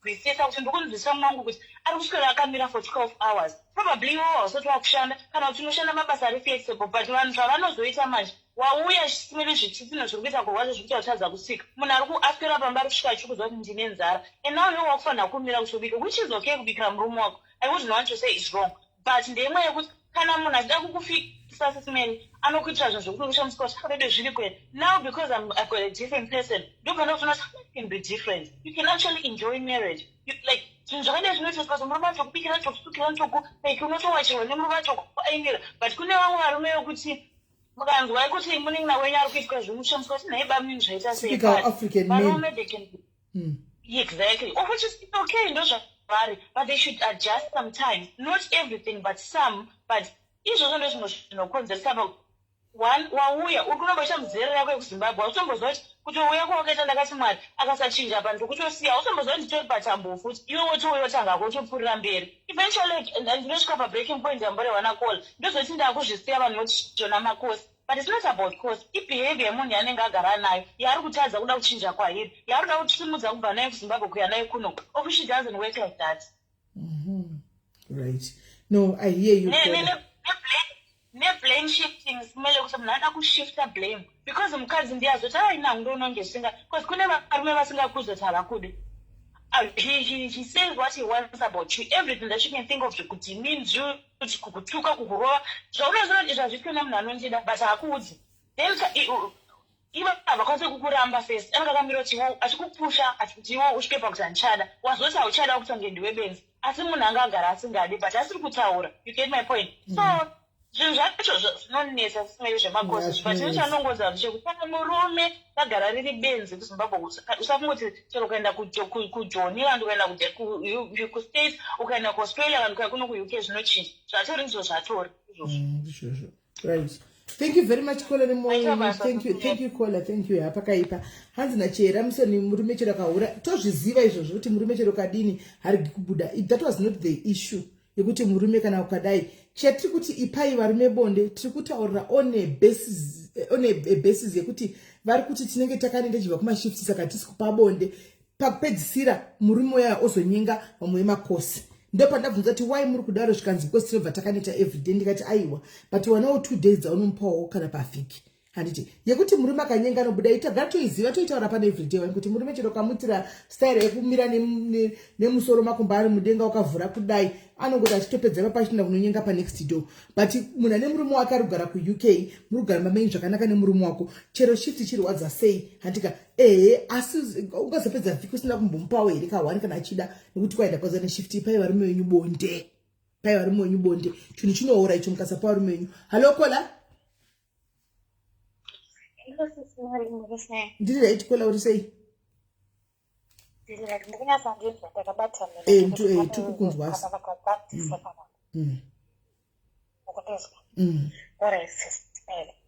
inini ndinotenderana kola ataura yematruck drivers vari kuamerica SIS-MELLY does true and one of the wives and it is true gurupu riripo rakatokira rinototaurwa kuti vakadzi vasauye because vakauya vachiabusively vanenge vakutiripota vanenge vakuita sei inini I was one of the vakadzi vakauya asi SIS-MELLY the abuse unongozva iwe and abuse iyoyo inenge isina kutanga kunoku inenge yakatotangira mushiri kuzimbabwe then my husband has been working for 8 years through Zimbabwe ndisaziva payslip yake ndisaziva tatambira mari grocery mumba ndiye aenda zvinoteka mukapera salt aenda unotenga mukapera shuga aenda unotenga ndiyo kadhi rake raaigeza naro ndisingazivi kuti anotambira mari handini kuzvinza for 8 years kola patokada kola chimbofema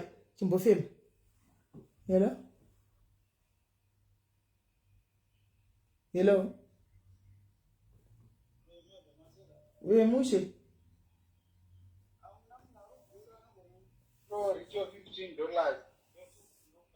handina munhu andinoziva rugori kozvino handina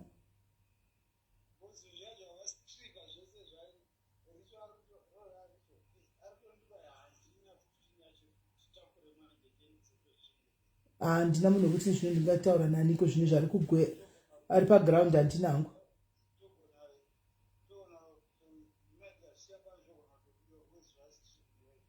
Handina munhu ari paground andoziva. Ndimi ndingatoita planning kuti takataura nemukadzi waEdhi. Inangu handina plan.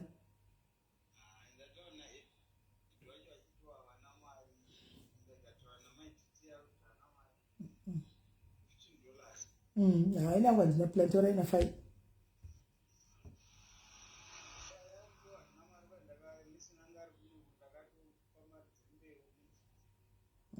Saka handisiyo.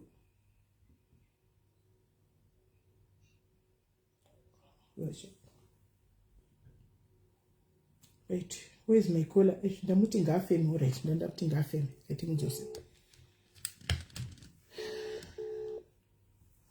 Right, sorry kwa ndamba kudisturb, yes.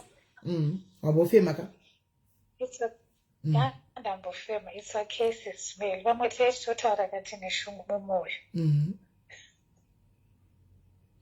Ndambofema. Saka wasvika ndobva atanga kuabuse kuti muri mwayo ehe. So Sadaro, he has been working tiri kuZimbabwe for 8 years. Ndisingazive salary yake, ndisingazive anything. I wasn't involved like in his life zvekudaro. You know, varume vave vanenge vari abusive. Haubvumidzwi kuenda kubasa, haubvumidzwi kuita business. Life was hard. But unongo ushongozi nevanhu shingirira ndo zvinoita marriage. Ndashinga paya. And then nazouya kuno kudiaspora.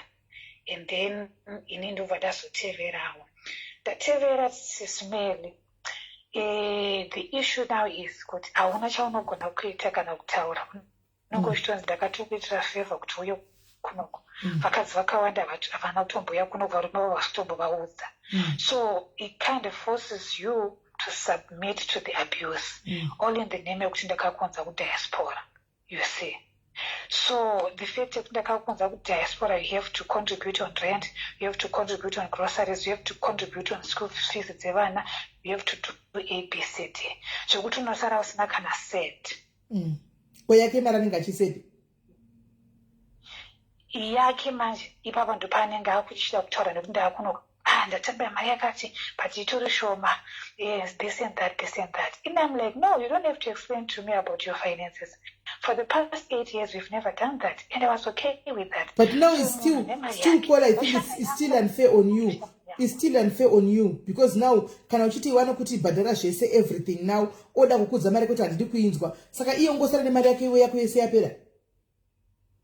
That's the thing. Ndisanga kuti abuse iyo kana yakabva kuAfrica aipere SIS MELLY, aipere nekuti mazove mudiaspora. But vanongochinja the way yavaita nayo abuse. Handinandi kuti ndinogona kubatsira handiti, but let not be the burden on me zvekudaro zvokuti iye anenge akuti zvinoitawo Mwari. Ini ndakabva ndawana basa rinobhadhara mari yakawanda, way more than mari yaanotambira. Handiti. So anenge achinokuudza kuti hanoziva ndotambira mari shoma, haini ndotambira mari shoma, saka cover up, unotambira mari shoma cover up. And then when you try to talk about kuti but zvingazoita uri ndosara ndisina kana mari semunhu wechikadzi, anobva kuti hey, ndina grateful, ndakaza kunoko, vazhinji vakakombodza vakadzi vavo, that. So unoramba uchiudzwa ndakakunza kudiaspora, ndini ndakakunza kudiaspora, ndini ndakakunza kudiaspora. Kusvika nezomuti no, we need to sit down, we'll calculate my expenses. I'm willing to pay you back. I'll make a payment plan. We'll go to the lawyer, we'll sign the papers, I'll pay you. Because ndoda kusununguka nevana vangu. So zvinonetsa SIS MELLY, zvinonetsa madecisions epamba ndiye anenge achingoita. Sometimes unongoudzirwa hama dzausingazive and dzinenge dziri kana dzechirume and iwewe une vana vasikana. Vamwe vachona unototanga kuona matraces esexual abuse pavana and we want to talk about it hama dzangu. And hama dzachona unobva kubasa 12 hours shift, wotouya wovabikira vanhu vakagara masofa, vakarembera masofa. All in the name yekuti ndakakunza kudiaspora. Saka iwe hama dzaudziziva taudzona ikoko. Dzimwe dzacho ndaingodzizivawo kuAfrica, but because I had nothing, vakanga invested in me zvokuda. vakuda kuzoya kunoku vakuda kokusvikirawo ndopa vakuchitanga kuchitaura newe and to be a forcing weight yekuti unofanira kutovatora. Mune vana ungani koni? Ndine 3. Yeah.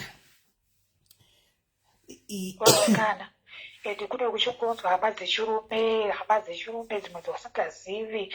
And semunhu wechikadzi you don't feel comfortable kuti vana vako vakusara nevanhu vechirume vawasingazivi. Sis Melly.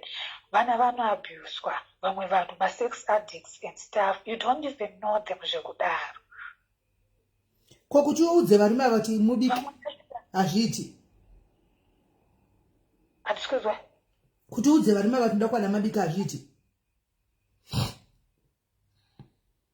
Zvine chinhu havagoni vakatotojera kubikirwa nevakadzi vavo kuAfrica vatombozvigona. Asi vakauya manje chiya kumba kwenyu. Kuti usunga kuAfrica kuya kumba kwenyu.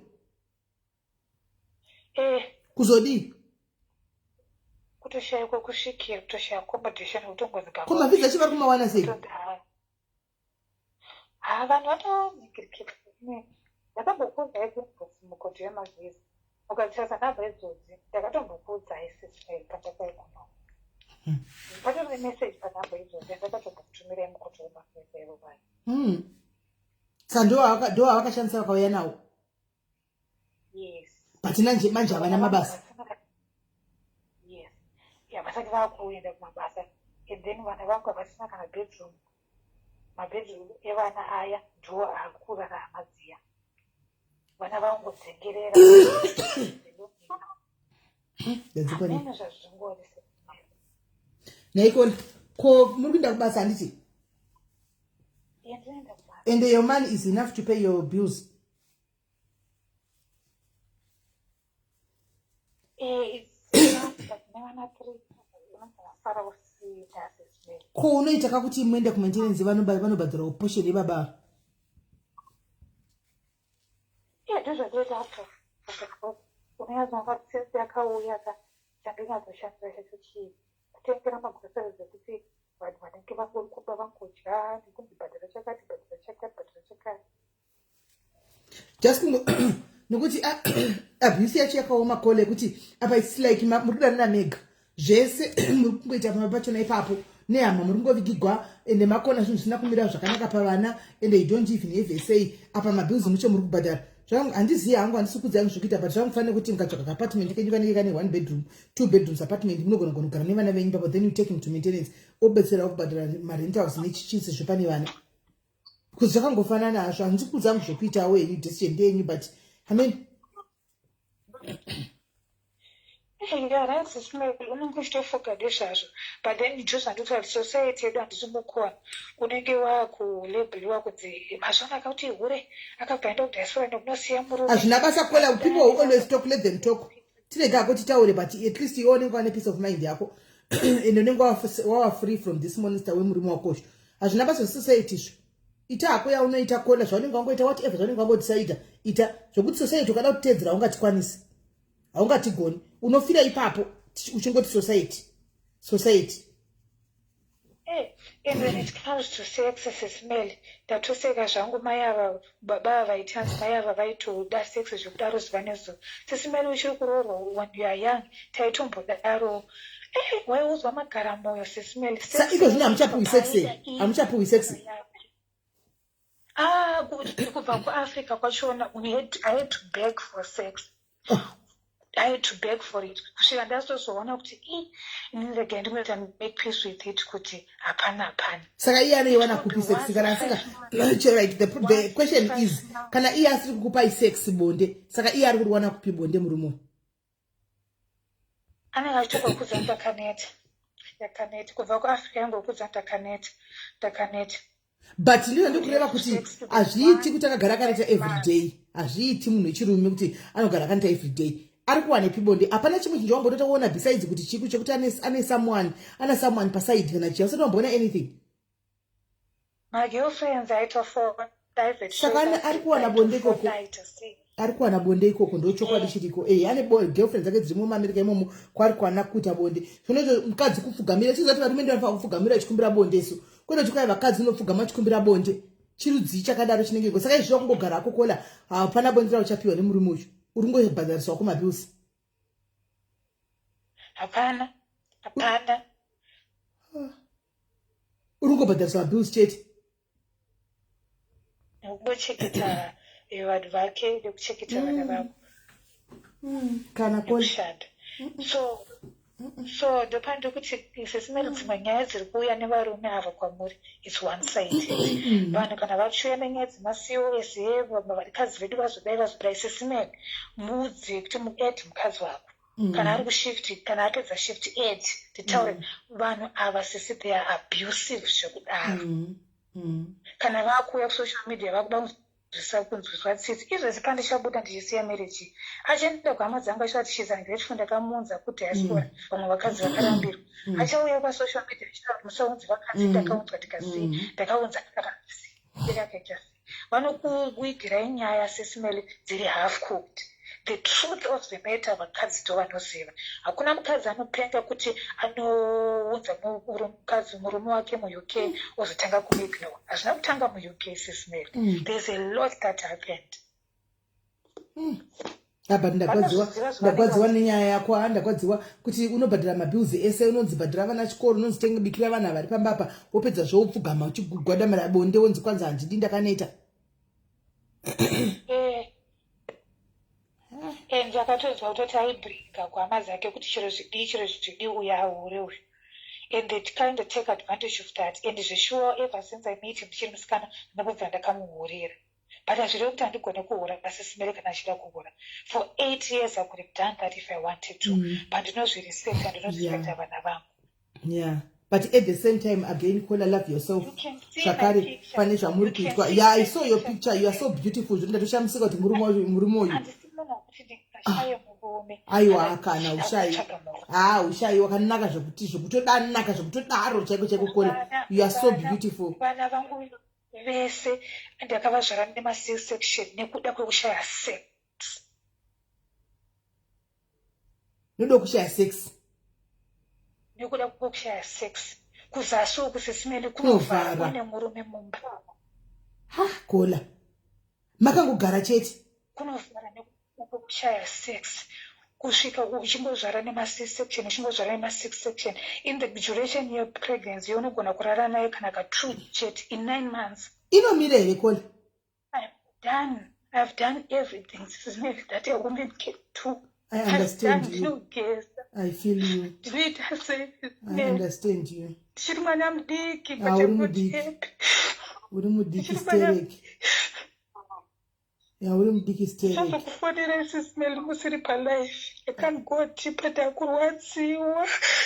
Shame. But if you feel like you want to relieve, you can talk, Shako, if you don't mind. Murume wako yanobvuma kutaurika naye here kana kuti ungatorohwa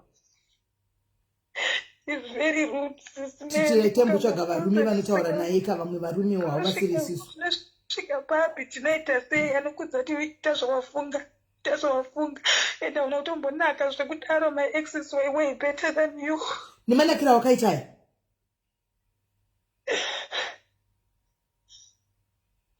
guys mwana kanaka iye handiti kunyepera rina de kuti nzana kubata minde vicharidza picha kakanaka zvekutodaro chaiko zvokwamaini akaita chaiko chaiko I'm shocked murume wako chakamboinyonaka sei zvimeli zvakawanda zvakutaurira kuseri shame Kola, but I think that it's high time now. Take a decision. It's high time. Take a decision. Right now, you know what? You've got laws that are going to protect you, Kola. Rather you suffer. Usari usina chini. But une happiness yako nevana vako mumbai momo. Mamnenge mushi. Rather you usari usina chini wabadala mabiza kwa badala wana vako watenga chikafu kusara kusina chini. One day shita ni pamu. Rather you do that, Kola. Pane kuskola uta zvaurikuitwa izvi kuti unozvara nema6 section. That means this abuse yakatanga kuAfrica. Bonde racho wataka kunyuma kuAfrica. KuAfrica chagara aitongohura kudhara. Aitongoita izvo svishi. No, it's okay, my dear. It's okay. All is well. But it's high time you make a decision. Sit down, look yourself in the mirror. Look yourself in the mirror and tell yourself kuti, is this what you really want, or you make another decision. Decision in the yako. But wakanaka shokuti you are not supposed to shokuta shachose afanigwi. You can have you can actually have a better life, a good life than okurama ishoshi. So chinskeba pizano yaksna hari chokwadi. No, kumbatsira ndotombatsira guys. Handikwanisa kumudza kuti bva pamurume wako izvo zvino handigoni. Kuti bva pamurume wako kana kuti gara ipapo. Indinongoti make a decision. Nezvaataura it's high time iye. Handika kuchema kwa dutazi ari kurwadziwa. Manyatsonzwa kuti munhu akazaridzwa. Ane zvakawanda zvokutaura but she can't say here. Animaona. So she has to make a decision. Zviri nani mari yake kana ichitobva bhadhara renti ichipera yabhadhara atenga chikafu chake nerenti yake. Ndinotangira ipapo guys. Ndotangira ipapo. Handotangira ipapo. Kwaave kwaane mutemo Christian protector. Animaona. Kwasara nekuAfrica kuti waituka roho wendo nobhadhara mapurisa wako kupusha kwanya. Iko zvino kwaari kune mutemo protector big time. Animaona. Saka ndiri ni iye I would take the decision now. Sure, happiness is free caller. Gara pasi kufunge nezvazvo. Anditika. Ora ndostora neyokuseri. Ora ichi mnino kushafa. Zvakaoma. Eish. Number one. Hello. Hello.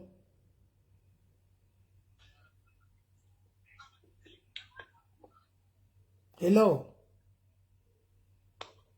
Hello. Hello. Mrs. Mary, Mary Palaish. Entry palai. Oh, thank you. Ndatobuda naenda mukitchen ndachiteera live. Saka ndafunga kuti pamwe ndiri kuona chimunya kana kuti kwete. Ndachida kungobatsira pazviri kuitika palife yevarume vedu. Takateerera mama taurai. Okay. Musataurika zita rangu sisime. Andambotaura ndatitaurai mama takateerera. Thank you.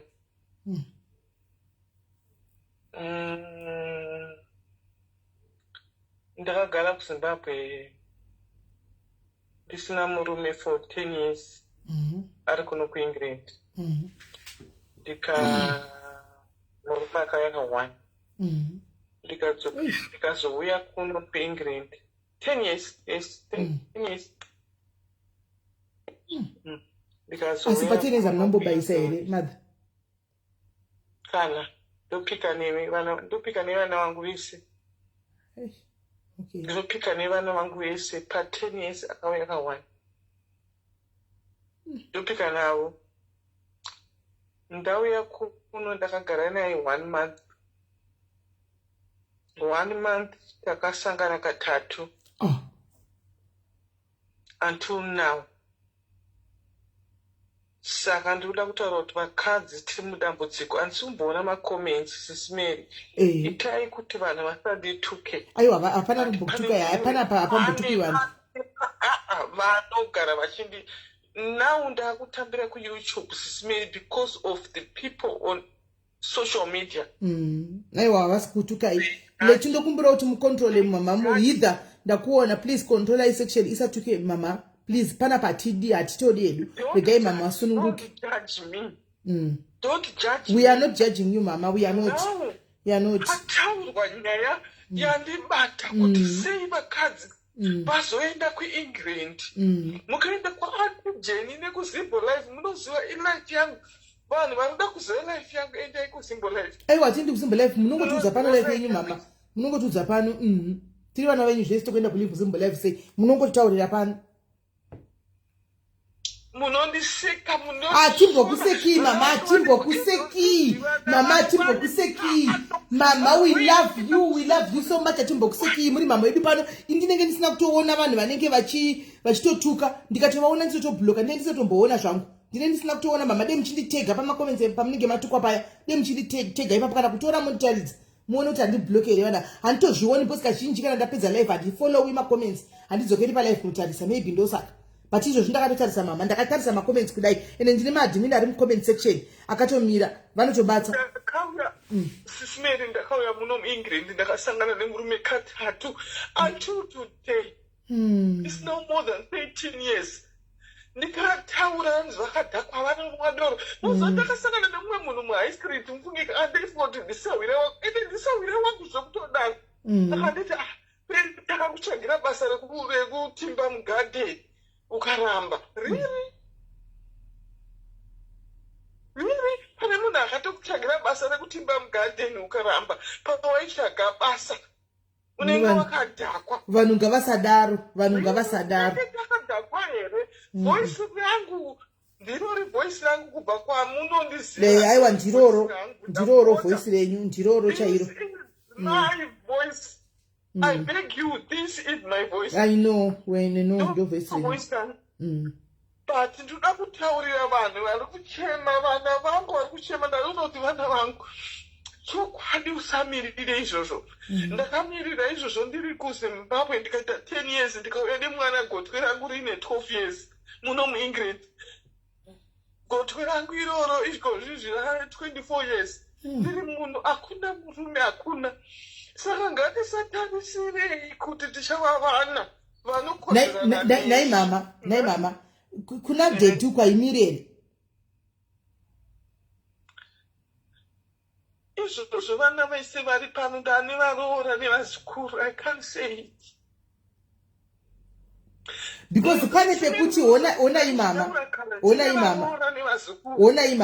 pane pekuti anditi pane kesi yekuti probably dead is sick and munoona pekuti maybe is sick zvigwere izvo kuti vanenge vaine mashuga chichichi inenge isiri mhosva vakatanga kurwara Sis Mary vakatanga kurwara ndapo muno mumaoko mangu ndikazvisa pati kuti ndizvitaurika hazvimisi chimiro kuvana vangu nekuti vanhu vese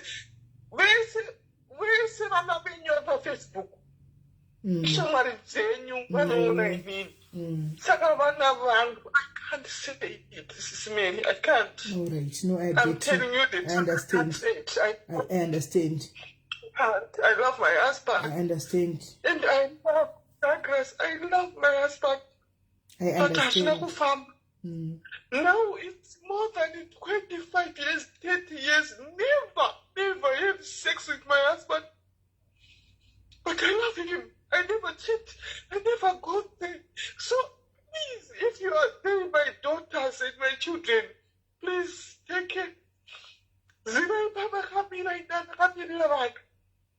Sis Mary vanogara vachitaura kuti takagomirira kuchengeta wana.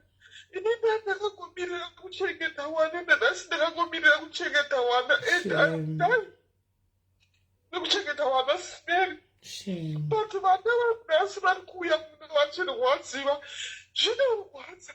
Unokuona mavhidhios achitumirwa kumaWhatsApp kwako Sis Mary zvinorwadza uchizviona. Ndakatogoti Google, how can I Google tell me how can I stop these nonsense things that I don't want to see it? Do you know another year about 15 years or 20 years ago my auntie tete vangu inini hanzvadzi yemurume wangu she is the only survival sister skanzi nai guru munotadza here kungoita mega ndikati kungoita mega what I say skanzi you can do it yourself ndichiri kumusha ndikati I don't know how tell me skanzi taurei namai nini yenyaya vakudzidzisei vaindiudza kuti nditaure namai nini wangu mukadzi ngina wangu anga auya kuAfrica aigara kuno munoziva ka tisashore vana mufunge tisashore vana vari kuya munyika ino vakangoma tisashore vana Sis Mary ngatisashorei vana ngativapei dzidziso kuti saka kana zvadai woita sei comment section I know kuti muchataura but kana mama hapana ndinogona kuverengerai macomments vanhu vakuitisa macrying emoji umwe akati zvinorwadza vedu veapa ichishanda aisakupa sure amwe akati hapana vamwe wakati without communication in marriage the marriage is doomed vamwe wakati wow this is heartbreaking umwe akati ini ex yangu aita kusema kana kundibata chaiko ndakarwadziwa inyu kuti hapasisina enda yogdawe hapana kana ambokana one vese vari kutongosympathiza nekuisa macrying emoji. Saka toita seisitumeri nevana vedu vari kuuya toita sei ngativadzidzisei kuti kana vaona kuti zvakaoma usaende kubasa kunozviitira vanhu vari kubasa.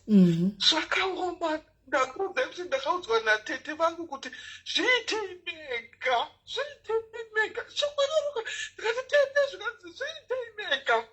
Saka apa mama muri kuti toudza vana ava kuti vazviite vega. Saka vaita sei unohura here vana. Aiwa ndozvatiri kuda kutobatsirana izvozvo. Ndozvatoda kutobatsirana izvozvo kuti toti chiadvice echo ini pamwe ndomboperegwawo kuti ndoti kudini. Saka imi ndobasa renyu muri pakundibatsira kuti ndoti kudini kune vanhu ndoti itai moga here. Mwana Sis Melly unoziva kuti ka pane paunonyatsoziva kuti this is the time I need to come, but there is no one. What can you do? Are you going to run outside and look for someone? Hazviti. What can you do, Sis Melly, kana muri? This is deep. Apana? This is deep. You do it, isn't it? Right, vamwe vari kuti vana ava vamwe vari kuti vana ava ngavaite move on. Umakati walk away full stop. We have only one life to live. Ndakaita walk away, Sis Melly. It's another life. I can't even smell any man. I can't even love. And never been cheukwa with any man. Since my husband left me, my husband also waenda kuMozambique kukongo ndakasa. Esi mababa akanondikadzira. Waenda kuMozambique kukongo kuSouth Africa kupi waenda kwese mai mwana chinoita machibhidhisi achinohura chiona nemagirlfriend. Nemuna muIngland murume wangu akanga ndakamuwana ene mozoti inini I'm the first person in my generation, my 60s, to find a man who comes from England. Maybe ndatadza chirungu. And murume wangu ndakamuwana achibva muno muEngland kusvika kuAfrica kunotora ini. Akagofamba nyika dzese, Sis Melly agofamba nyika dzese. But hey, hakuna tidzidzisei Sis Melly, tidzidzisei toita sei. Kana mauya ingouyai vana vangu, ingouyai. Musabude kunze, ingouyai. Saka pamwe imimi makagadzirwa yenyu.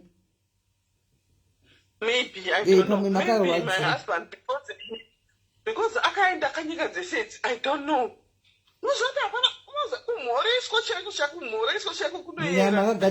Saka amubhoti muchinzwa musana here moms.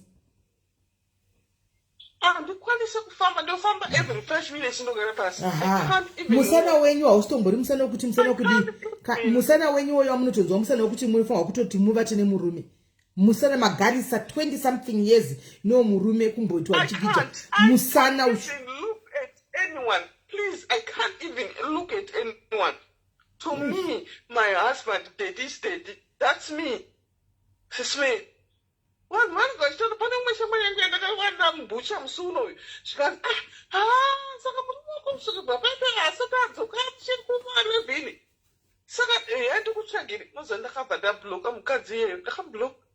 and the condition of the and that was this man Danny Varora School. And Masukuru Wange Varipa Facebook. One even next door. But kuita munhu wenyu zvinofanwa kuti mubudise paFacebook here. Handi munongoita munhu wenyu anenge achingokona kwamunhu kwamunenge muchigara vanonyanya kuziva sei mazukuru venyu. But pandazvitaura izvozvi. Oya pamazvitaura but vana they should understand now. Munhu wese amunhu wenyama ane ma-feelings whether wakaita sei kana wakaita sei they should understand your position. Haisitomboteme kuti vakujajei. Mumwe musikana wakundishaudira grocery ndakagirwa muno mumba.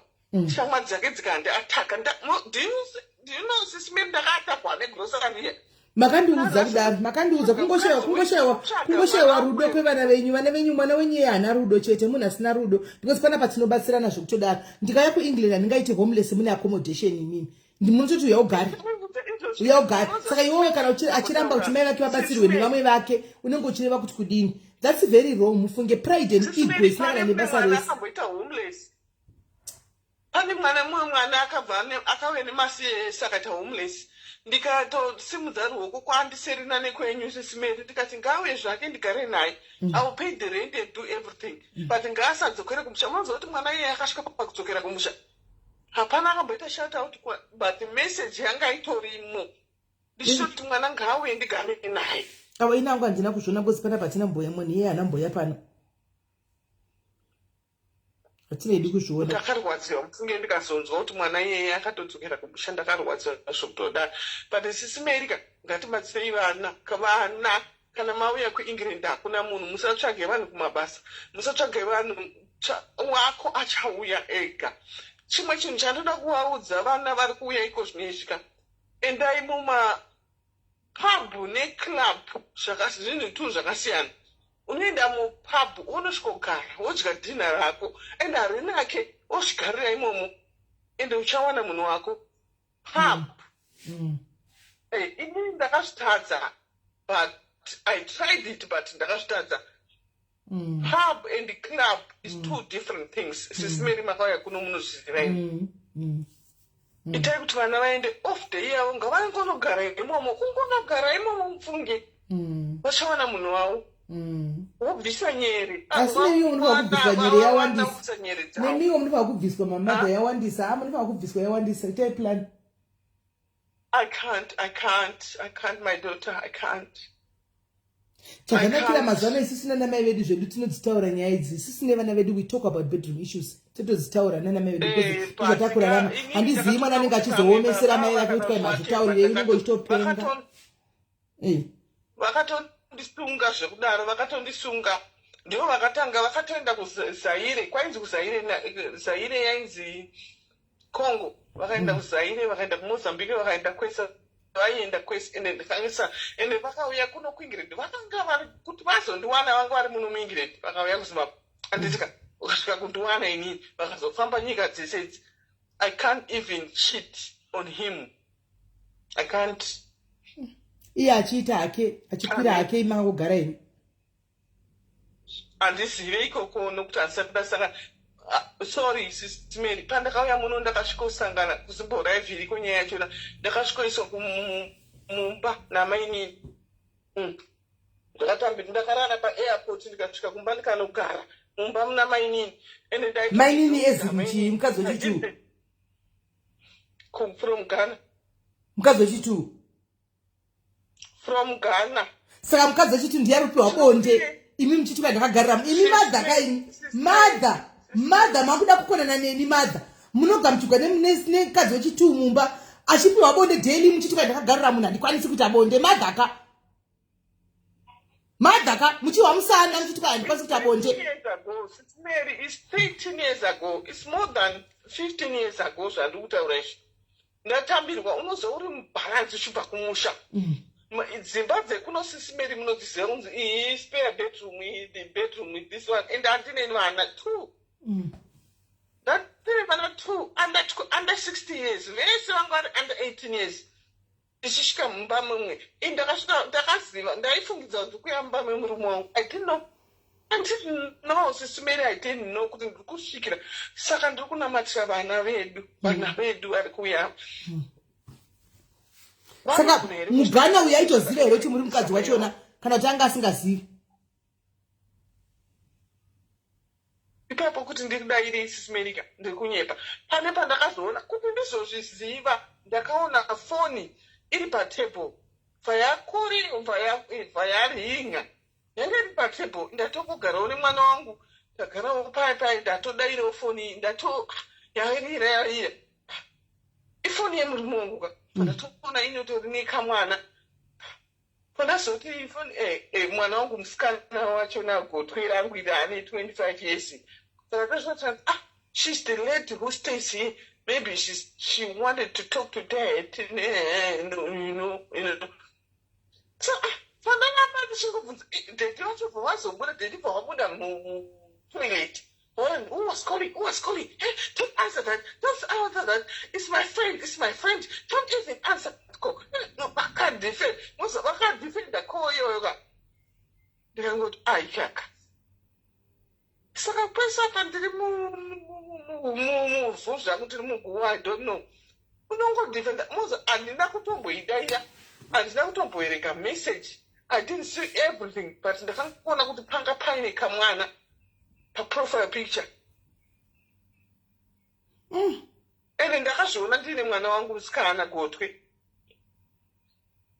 ende ndaitaurira hama dzangu dzese dzekwandakaroorwa kuti kwandinozokutika murume wangu munozoti anorespektwa sei kumusha kwangu kwandobva he's a good husband mukuwasha good I can't say it but kwandakarooriwa vanoziva kuti mbundi wavo nyanya vanomuziva but Sis Melly, don't tell these children, don't tell mozosiya zvino musuno ndakashanda nemumwe musikana okuti Nigeria iko zvine zvaakudanana nezimbabwe COS Nigeria COS Zimbabwe ende COS Zimbabwe inotori nevana 2 iri kugadzira mapepa ekuti wauye musuno mai mwana havana kuzoti vhiumira iri kundondishowa kuti ndiri kuvaona zvikanzi saka ropia rini saka vari kuzosvika sei saka zvikanzi hazvichiri kuhome office remember kuti vanhu ava vanotonanzvana kusvika zvadaro vashananzvana saka toita sei kuti vana vedu vasasvike papo pakaipa aiwa vana ngavaite madecisions avo vaone kuti voita sei kana vachida havo kuramba kwagara vogara kasi decision ina ndivo vanayo mama nokuti dzamataura chero ini chai ndinozviti ndine patience chaidzo but zvokuzogarisiwa 10 years chaidzo idzomadha ina hangu handidi kunyepera madha ipapa hapazoiti apo tingataura hedu zvimwe 10 years ndingagara hangu gore ndingazama because last born is 25 is turning 25 the last born is turning 25 and I'm still here I'm still here pakaipa vaiva makashinda I'm still here saka movaraira sei madzimai vavo vari kuya movaraira ende saka ndiri kukurudzira vangu kuti vanhu ngavapana nemabota ava vapana nebonde dzavo mudzimba umu nokuti kuzodzoka pana pava kuti chemera kuti ndashawa bonde ivo vachimbovharira varume futi vachona hazviiti animaona hapana munhu anombovharira Sis Melly ndopandapindira hapana munhu anovhairira murume bonde aiwa vari kuuk vari kuvhaira vataura wani kuti kadzi vari kuuk vataura kuti tenge takanetaisa tsidi zvebonde vataura wani kuvhairira bonde kuvhairira bonde chero kumunhukadzi wese handika nyama dzedu designed like hatidi bonde everyday mozviziva ivini bonde harisire everyday panyama dzedu plus sometimes we just do it for the sake of varume vedu hamuziya isi vakadzi we can stay mwedzi tisina kana bonde richitondibhohwa zvitodaro and handine ndishohwa kuti ndakasununguka ndiri exactly kungoti zvipere unongomupa zvongoti zvindibve handiona zvipere nokuti chokwadi vakadzi bhodhi dzedu dzakadzairwa zvekuti hatingadi bonde everyday we can't be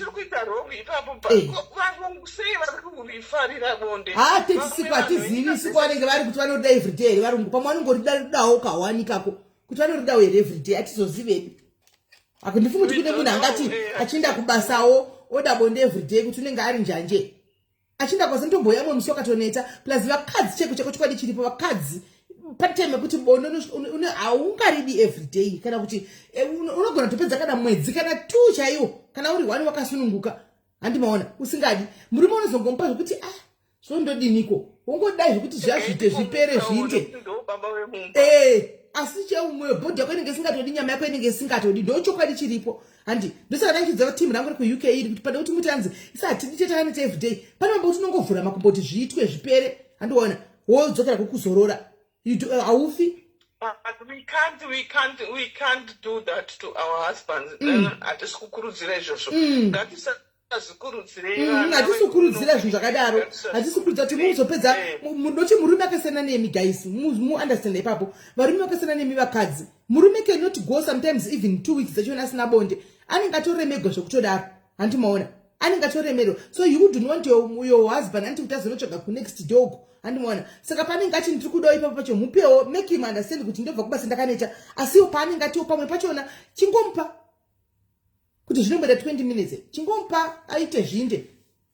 Andimona muzimwe zve musazoputsawo dzimba dzenyu muchinyatsoona deliberately, muchinyatsa kuziva kuti zvinogona kuzoputsa dzimba idzi, muramba muchingoita muchingoti kwanzi because takakuzochesa pound hariperiwo ndonopera chingondisiya riripo. Tachembera mufunge takaendesa vana vese tikaendesa vazukuru ikone tachembera hatichakwanisa kana kuita anything nenyaya yepound tatochembera. Saka rinonetsa pound iwewe ndonotozvipa timetable wega kuti ndidambopota ndichizororawo pakati because pound renyu hariperi. Iwe wega you set your standards ekuti inini ndamboda every Thursday I want to rest.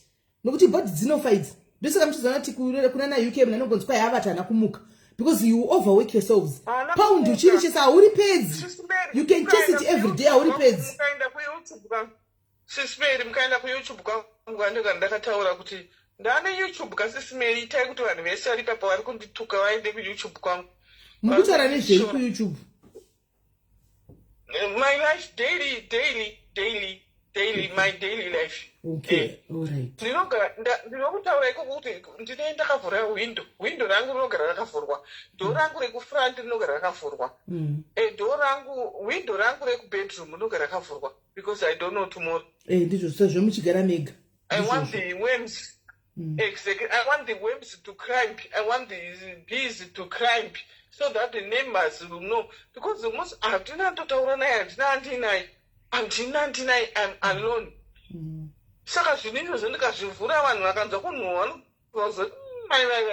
ndakachenda kunogeza ndinogesera ndine tabhu neshawa ndinoisa tauro pasi but foni yangu inonge iri padhuze munenge munoziva smell shawa munenge mine mist but foni yangu inofanira kunge iri padhuze kuti ndikadona munofona munobaya ndizvozvo but tsvagai munhai guys kana paine kosi riripo riri pano padiaries akosi rinoda zvaro accommodation kunogara namadha kuEssex please ndibate so that madha vasave vega South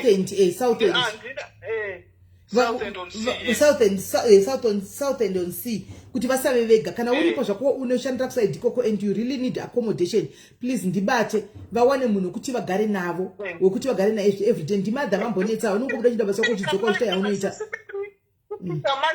vana vangu vaindidira kubika kubva kuAfrica nekuwacha kubika ndinobika sisimeri ndigoti fish ndigoti chiko ndigoti chicken handi chicken ndigoti soft chicken ndinobika zvese kana wauya uri pano ziva kuti food is covered. Yes. Handinomboti uya kubhadhara rendi kuenda unogara namadha uchitengawo chikafu chinda ubhadhara rendi ako unongotengawo chikafu chipedzisira kubhadhara ndikiri magetsi andiona uchitengawo chikafu mogara zvenyu namadha kana une kosi uri kusaidhe koko kusouth and koko kwataugwa kusouth on the sea and what Westcliff ndiri muwestcliff Westcliff ikoko chaipo 3 minutes sisimeri itai kuti vanhu vamboyoka kuYouTube kwangu vaone zvandiri kuita. Aiwa YouTube yenyu inonzi chii?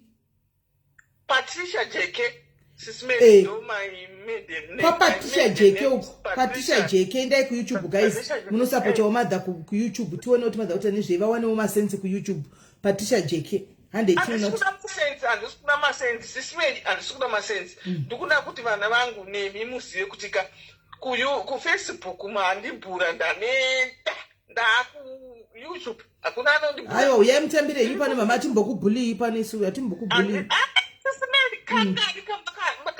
Andina ndisingazvizivi kama musingambondiudza ina handidzokeri kundisa makomenti asingazvizivi chamatondiudza kudai pamunoya pese ndichange ndakadongorera makomenti kudai pamunongofona chete ndichange ndakatoti maadmin on standby tasingazvizivi munoziva kuti mwana wangu ini ndichiri kumutsvaga akanditengera chikafu iyoyo tikanzoona firiji yacho yakasvipa munoziva firiji ka handingarase firiji ka yatonengura its a rust firiji ine rust ka handingakwanisa handingaise bleach mufiriji tikanzoona firiji yacho inengura ona pasenta pacho ona pakazoita ndakashaudiwa mai mwana svika yeye mwana yeye hachataura neni achatatomboti nditsvaga kuti ndiri sei ndakamutsvaga ndikaona kuti haasi kunditsvaga ndakashaudwa nevana venyu ndakashaudwa sei musina kundiona kudhensi kwakaitika iyo pane vakaproducer boots havana kuya, dress havana kuya, transport havana kuya wese. Saka Sisi Melly musaita kunge muchimuziva zvinhu zvekuitika ivi. Ndanisiri kuziva hangu madha. Remember ndichikubvunza pepati ko makazoregere kuya makandipa imwe reason isiri iyi. Guys, handi munoona nyaya dzekupledger something and then you don't fulfill it. Pana madha munhu akapledger boots zamadha panapa. Haana kuvapa boots. Ndizvo vakutotaura pana handizvizivi. Vakutotaura pano kuti handina kupiwa boots. Sisi Melly, weboots ka akapledge akati ndikuenda nadzo. Akati I'm sending it. Do you know what the day panga pasara 2 hours. Akati ndakutosvika muri papi madha. Ndine boots dzenyu. Rini? Boots dzainzi ndiri kutumira. Ko wedress. Ndisvara wedress weboots akatosvika nadzo. Ko wedress. Handanyara mufunge. Handanyara mufunge. Madhari zvandi muri kuona. Umwe akati ndikuwa patransport kuti vakwire chitima abve ikoko. Oh. Zvakaoma. Expect me to be at a party. Why you didn't fulfill what you say? And my children were happy. And they were fine. Mama. Mapikisha mese baitwa kubhokwe vainditarisha kuti vachada kundiona ndiri papi. But chokwadi webhusu akapinda pachena akati mama ndatokuna nditori murori bhusu dzenyu ndinadzo ndikangoti naimwai. Saka ndaandichazoedzera bhusu papati here. Kowedress, kowetransport. But this is so wrong. Madhari, this is so wrong. Makataura makanga mali pledger opano. Makanga ma pledger opano madhari. This is so wrong mufunge. Don't pledge what you cannot do.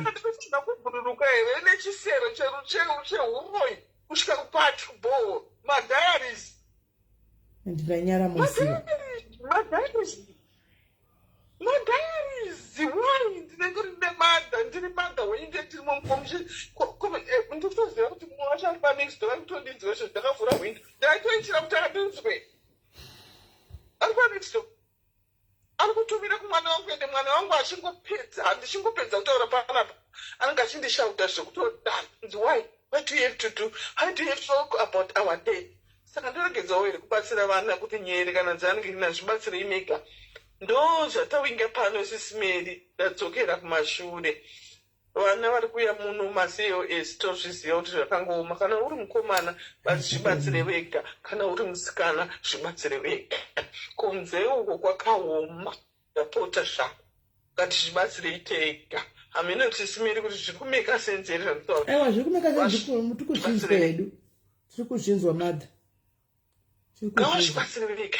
Ngavazvibatsire vega nekuti unoziva kuti pane madhimoni chaichako mune madhimonika mune madhimoni vanenge vakuzowanai vanenge vatori mweya yavo iyo mweya yavo yacho chaiyo iri kusei wauda kusangana nawo uda kusangana nawo kuwazivira kupi.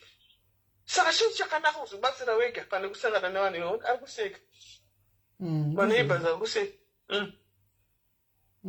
Chinhu chakanaka kuti uzobatsira wega pane kusangana nemweya iyoyi. Sisi Melly ndataurisa. Thank you very much. Ndopata kusenda kuti mundipe size dress ndoritenga hangu inini dress racho. I will bring the dress. Ndoti mundipe size inini nditenga hangu dress roro nezvakaitwa nemudiaries akapromisa and she didn't buy the dress. Ndanyara singaiti on behalf of the diaries mama we are very sorry. I will buy the dress personally myself. Mundipo size kuseri ndochatenga hangu dress racho ndichauya naro. Kana ndasvika ndokutumira enda ku UK. I will buy the dress.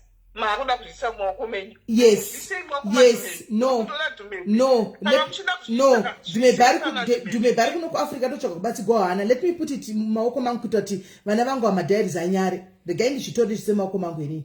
Handinawo mara, it's not kuti ndine mara handina but nekuda kuti kana tichinge tapromisa chokwadi, andimona, tapromisa chokwadi at least we don't feel ndanyara zvokuti ndiwachitaura pano kuti handina kuya bo iri panda kwabvunza vana ndudza reason. Samai ndifa wangovhara unyaya. Handimona. But nasa zotaura reason chaiche kuti vaiti vakatozama kuvhara. Ndichiva kuti ndini make mfuna kuya vakati manzwa boots ndakaudzirwa boots kubow dress handina kunge ndazopiwa. Handina kunge ndazopiwa transport and ndanyara singaiti I'll buy the dress myself mama. Ndichakutengera dress chokuno kuisa ndichauya naro. Sisi Melly 32 minutes vanhu vakamira palive vakutondituka please. Dzokerai kuvanhu. Please. Hapana mari kumbokutuka isofa panapa. panapa vanhu vese vari kutotabva kunosubscribe. Hapana umwe akati mother is my neighbor ufollow ye, vamwe vakati subscribe, what is the name of the page, vakapanana zita, vamwe vakati I just subscribed mama. Jeke vabvako vari kutobvako madzi vari kubvako vari kutoisa masubscription ikoko. Maita basa madha muzondipa size kuseri. Maita basa mama tosara kuseri. Alright mama. Guys ndanyara pafeya cheko ndanyara mufunge. Pafeya cheko ndanyara ende ndanyara. Muzani ndakavabvunza ne mama kuseni sina kuzokuonai. Vabva ndichama ndasinga zvakanaka makumbo angu. Havana kutaura. Nhasi ndipo pakuzotaura kuti handina kupigi boots. Vanhu vakasplay Japan umwe akati ndokutengerai boots. Umwe akati ndokutengerai dress. Umwe akati ndokupai mari transport nokuti kwashayikwa munhu ane mota anobva kuside ikoko. Saka ndichakutengerai ichi, chakutumira mari transport. Zvese hapana munhu akatumira. Ndo zvavari kudzidzira pandanyara mufunge. Ndichatenga hangu dress racho. I'll buy the dress to compensate. I'll buy the dress myself. Ndichatenga hangu kuno ku SA ndoenda naro. Ndonovatumira just to compensate, because this is so wrong. Sometimes we block our blessings nezvinhu zvokuti tinopromisa vanhu, wopromisa mukadzi mukuru mai vakuru vakadai, and then you don't feel kublokera mablessings ako. Mufunge dress yekuti wagona watengera dress 30 pounds chero 20 pounds chero dress noriwana anomaona 20 pounds chero noriwana dress. This is so wrong. Hello dear. Hello Stephen. What say? Yeah. Malaki shiri. Ndiripo. Ndachiteerera live yenyu. Muchiri pa live handiti? Ndiripo. Ndanzwa nyaya dzanga dzichishewa paodiwe dzinofunyurawo manhingirekini zvironda zvatinenge tinazvo. But to be quite honest, ini ndakatombofambawo musituation yakafanana neyo yekuti varume vanenge, ini ndakatounzwawo nemurume wangu muno munyika. But kuti tizosiyana kudaro murume uyu zvaaita anga ari very abusive, varume kumba vari very abusive, zvezve kusvika pakuti nyika muno munotonhora. Unenge wabva kumusha, saka anenge achida kuedza kucontrolda zviya. Ini ndaitopfekedzwa kuti ndikapfeka trousers kuti kuri kutonhora, ndaikiko zvino kuri kutonhora, ndaidzipfeka sketi pamusoro. Kana kuti ndikangwenonoka kudzoka kubasa, because airamba kudya sadza riya zvekuti unosiya kana kuti muriwo wabikwa isafridge wozosvika uchibika sadza, because unosvika kumalate yachifanirwa kuti aende kubasa. Ndairohwa SIS MELLY zvekuti landlord aisvika ndakazvivharira mutoilet. But my point, ini ndanyanyorwadziwa pamukadzi uyo auya achichema achiti ndo situation yaari. Akarekera kubva musituation yaari, handitiko ndinomukona kuti kuchema kwari kuita atopasvika pakuti astressed, atodepressed neningi. Zvichaitika ndezvekuti anenge asingazivi ndo zviri kuitika kwaari, but achaita let out kuvana because she's a mother ane vana. Kana kuti vachasvika pakurambana ka, then but iye anenge asingazivi kuti ane chironda chiye chisina kuita sei chisina kuhila inside iye. Saka anotadza kuzozo kutobatsirika sei kana kuti because achagara nevana ake pakuti because inini landlord wangu akatombotraya kunoti anga ine imwe imba kuloja, akanondisa kuimwe imba achiedza kuti tisepariswe, because every time mapurisa paaiuya patairwa landlord aidedza kumapurisa. Then nekutya kuti vanhu vokumba vanozoti chii ndiri ndakauzwa nemurume uyu. Ndoti mapurisa kudhara ipapo vaiti utomita sei, vaikubvunza kuti kuitomita sei, ndoti no musiyei. Welcome Ebentete. Should you say Ebentete? Osiwa. Then pakusiwa pai todzokererana tonga achirasti ndo unhu hwake ndo zvaanga ari. But chakazoitika kwandiri manje ndechekuti ini ndasiyana naye kudaro ndakazogara nevana, but unozoti kana munhu wakamboenda through issues zvemanhingirikano unenge une zvemaenga issues zviya zvekuti kana vana vakangonzwa kuchikoro vachitambisikanzwa chichiwa kungoudzwa, you can't handle it. Then ini ndakasvika pakurova vana, saka ini pandakazorova vana tatosiyana ndopavakazotorawo advantage yekuti ndopaita sei ndopavakanhikira, but upenyu hwako unenge watorwinika muno munyika. Saka chiripo chekuti ini ndikuona mukadzi ari kuchema akaita nenge situation yake kana kuti anobikira hama idzo dziri kuuya ikwaita. Ini ndakasununga mwana wangu muno zvezvekuti kuno kukasununguka mangwana unotonzi enda kumba. Ini ndakaitwa induce, asi SIS MELLY ndaisagona kana kugara pacheya iri hard ndaitoda kana kusheka but ndasina munhu anondibatsira kuti asiye vanhu vakauya ndikavabikira ndikaita sei ndo vane hama ina handina hama muno munyika ndingori ndega saka all those especially mukadzi abva kutaura ikoyo akuti see myself maari kuti nezvaari kuenda through izvozvo because anenge aine fear yekuti vanhu vachati chi naiko zvinini ndimi munhu ndatanga kungotaura handina kana munhu wokutauri muno munyika unenge uri wega but unosangana nezvinhu zvekuti wega kana kuti tori at the end kana kuti uchareacta murumeyo uchazomurwa zvisirizvo kana kuti uchazongoita zvisirizvo nezasha ndiwo changowarwo kuti uzotaura kuti ndainzwai zvinenge zvisisipo kana ineno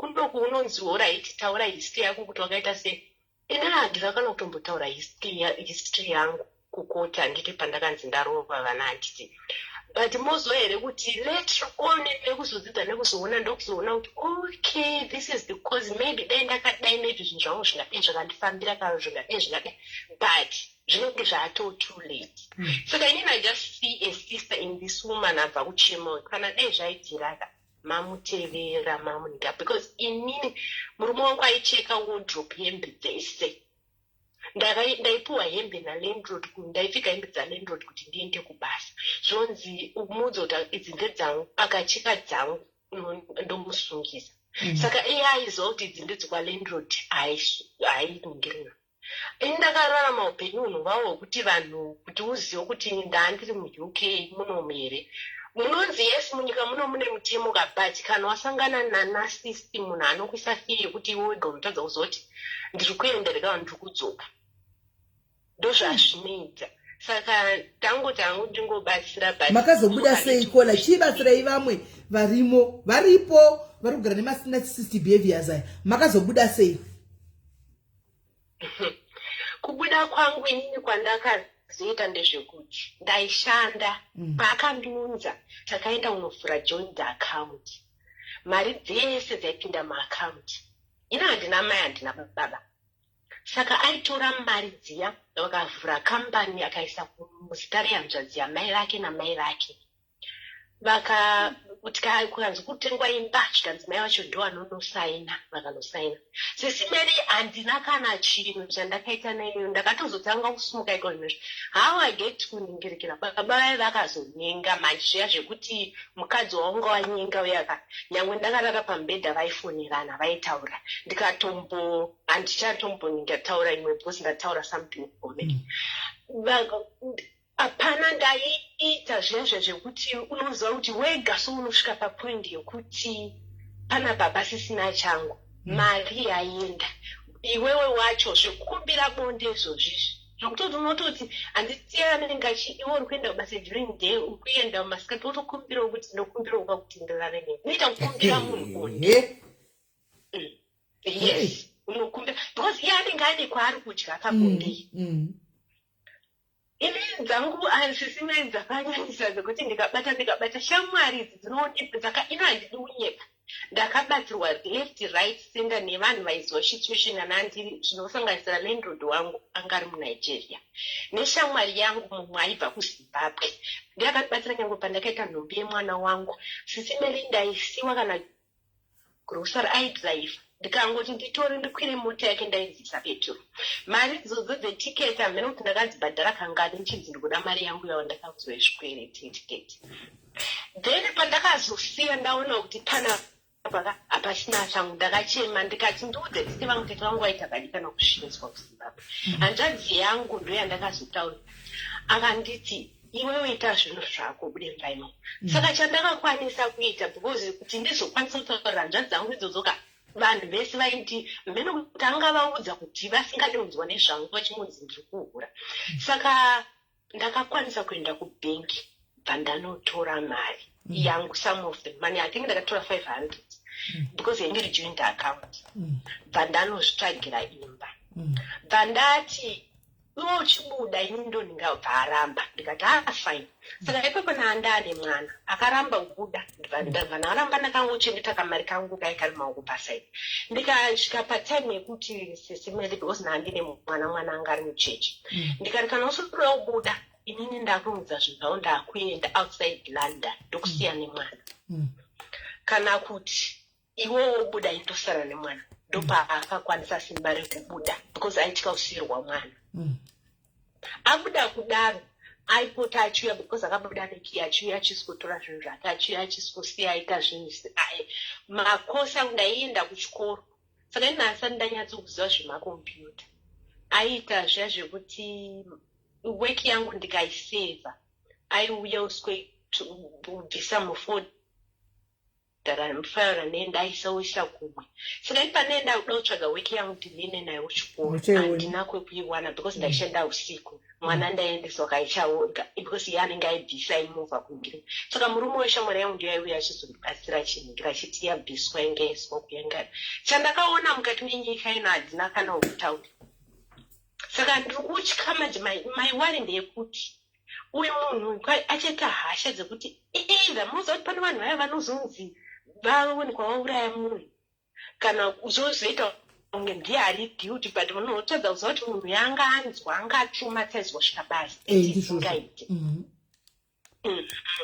that's what I just want to try to avoid kumeni ndokuti asaende because the situation ndakatopinda mazviri ndakatopinda pasisina chakaita ndakabuda ndokutenda kwandakaita but because nandichashanda ndango imini munhu because unotorerwa zvese kana wanhingirikina yangu is a long story inotoda mugozonditsvaga rimwe zuva muri mega muri in life ndokunyatsokudzai from pekutangira kusvika pane zvandakaita kuti ndisvike ende zvichabatsira kana vanhu vane vana futi mukati menyika ino yekuti but my one ndeyekuti try to make this woman kuti ave pasafe position either acharasha kuvana kana kuti either acharasha kumurume then anotozonhingekini anotozosungwa zozomunetsa saka nawo usiri kushanda how are you surviving zvakaoma because inini zvandakaita ndakatozosvika kunhingirikini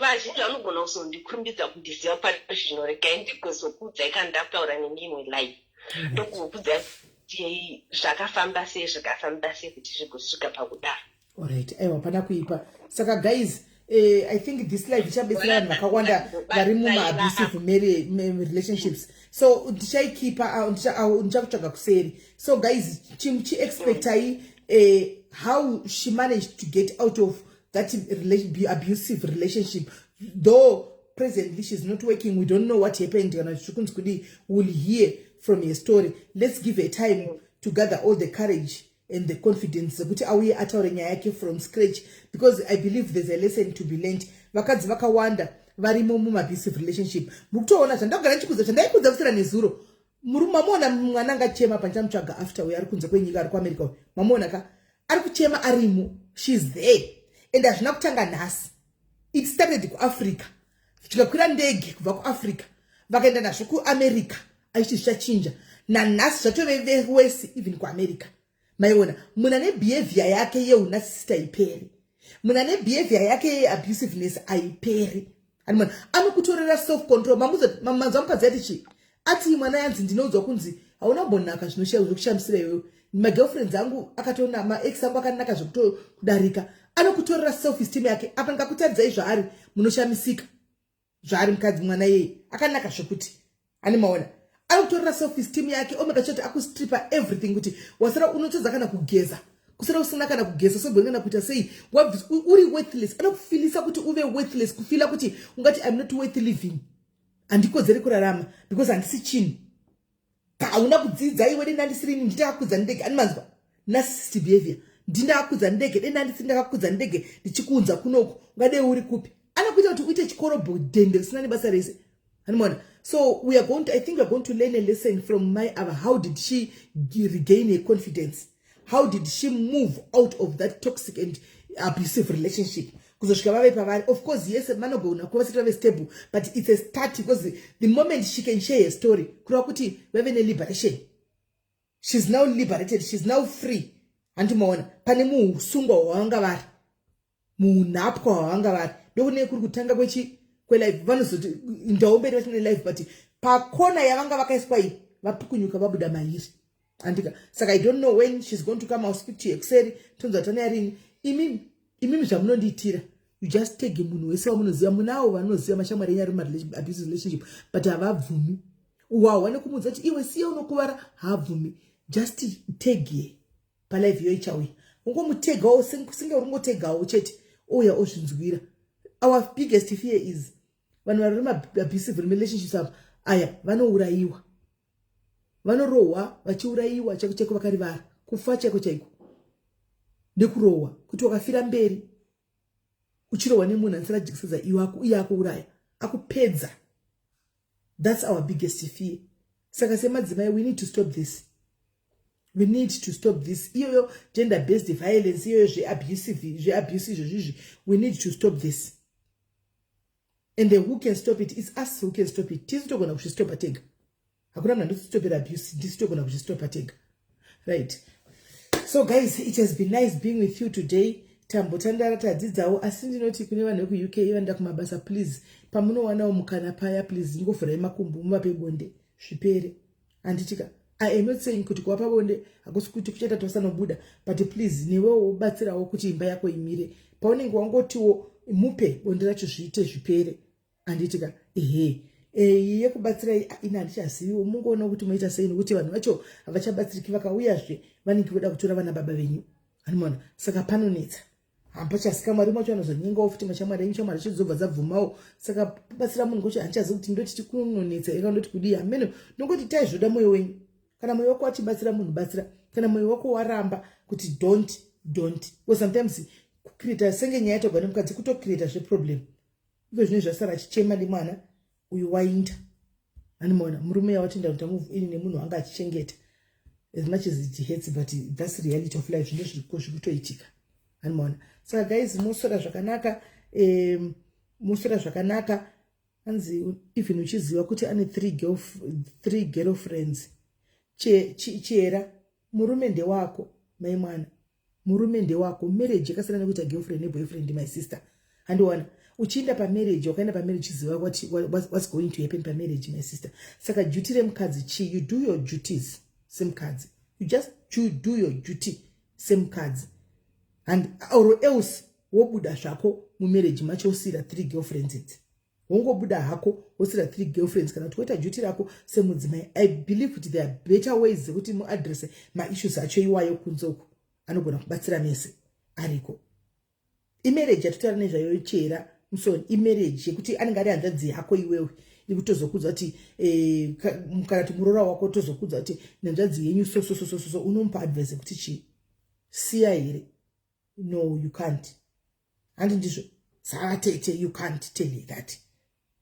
Though pari position yangu sasisi handizokwanisi, asi ndinongoti they must follow their hearts. Kana bhusi dzikanyanya kushinya vanokurira vogadzikapo vega, kana kutokurira unorasha mupini chaiko. Ndiye anodependence yati ndakapfeka bhutsi dzangu dzinoshinya sei. Andika. So guys, maita yenyu baizi musura zvakanaka, toya zvakare newo matopic atikusangana nawo ezvinhu zvinoitika mukati muupenyu. Until you have a story that you want to share with us, iri kukubata iri kukurwadza. Andika mune mufamily pamusiri kuwirirana parudo kuti vanhu vapindire tigadzirisa. Andika tiripo, just come to my inbox, let's deal with this. Let's talk about it. The last 8 days nandiri busy zvokudaro. Andika but maybe from Tuesday ndinenge nda free. Animona zvokuti teudzokera back pakuti matopics emunatinoti come, bring them, share them, let's talk about them. Anditika isusu tinoita zvinhu zviri productive izvi zvokudzidzana nekuinda takaenda ndozvatinoita. Anditika so mwari kuita zvakanaka guys, moswera bho murara bho. Andika God bless you guys.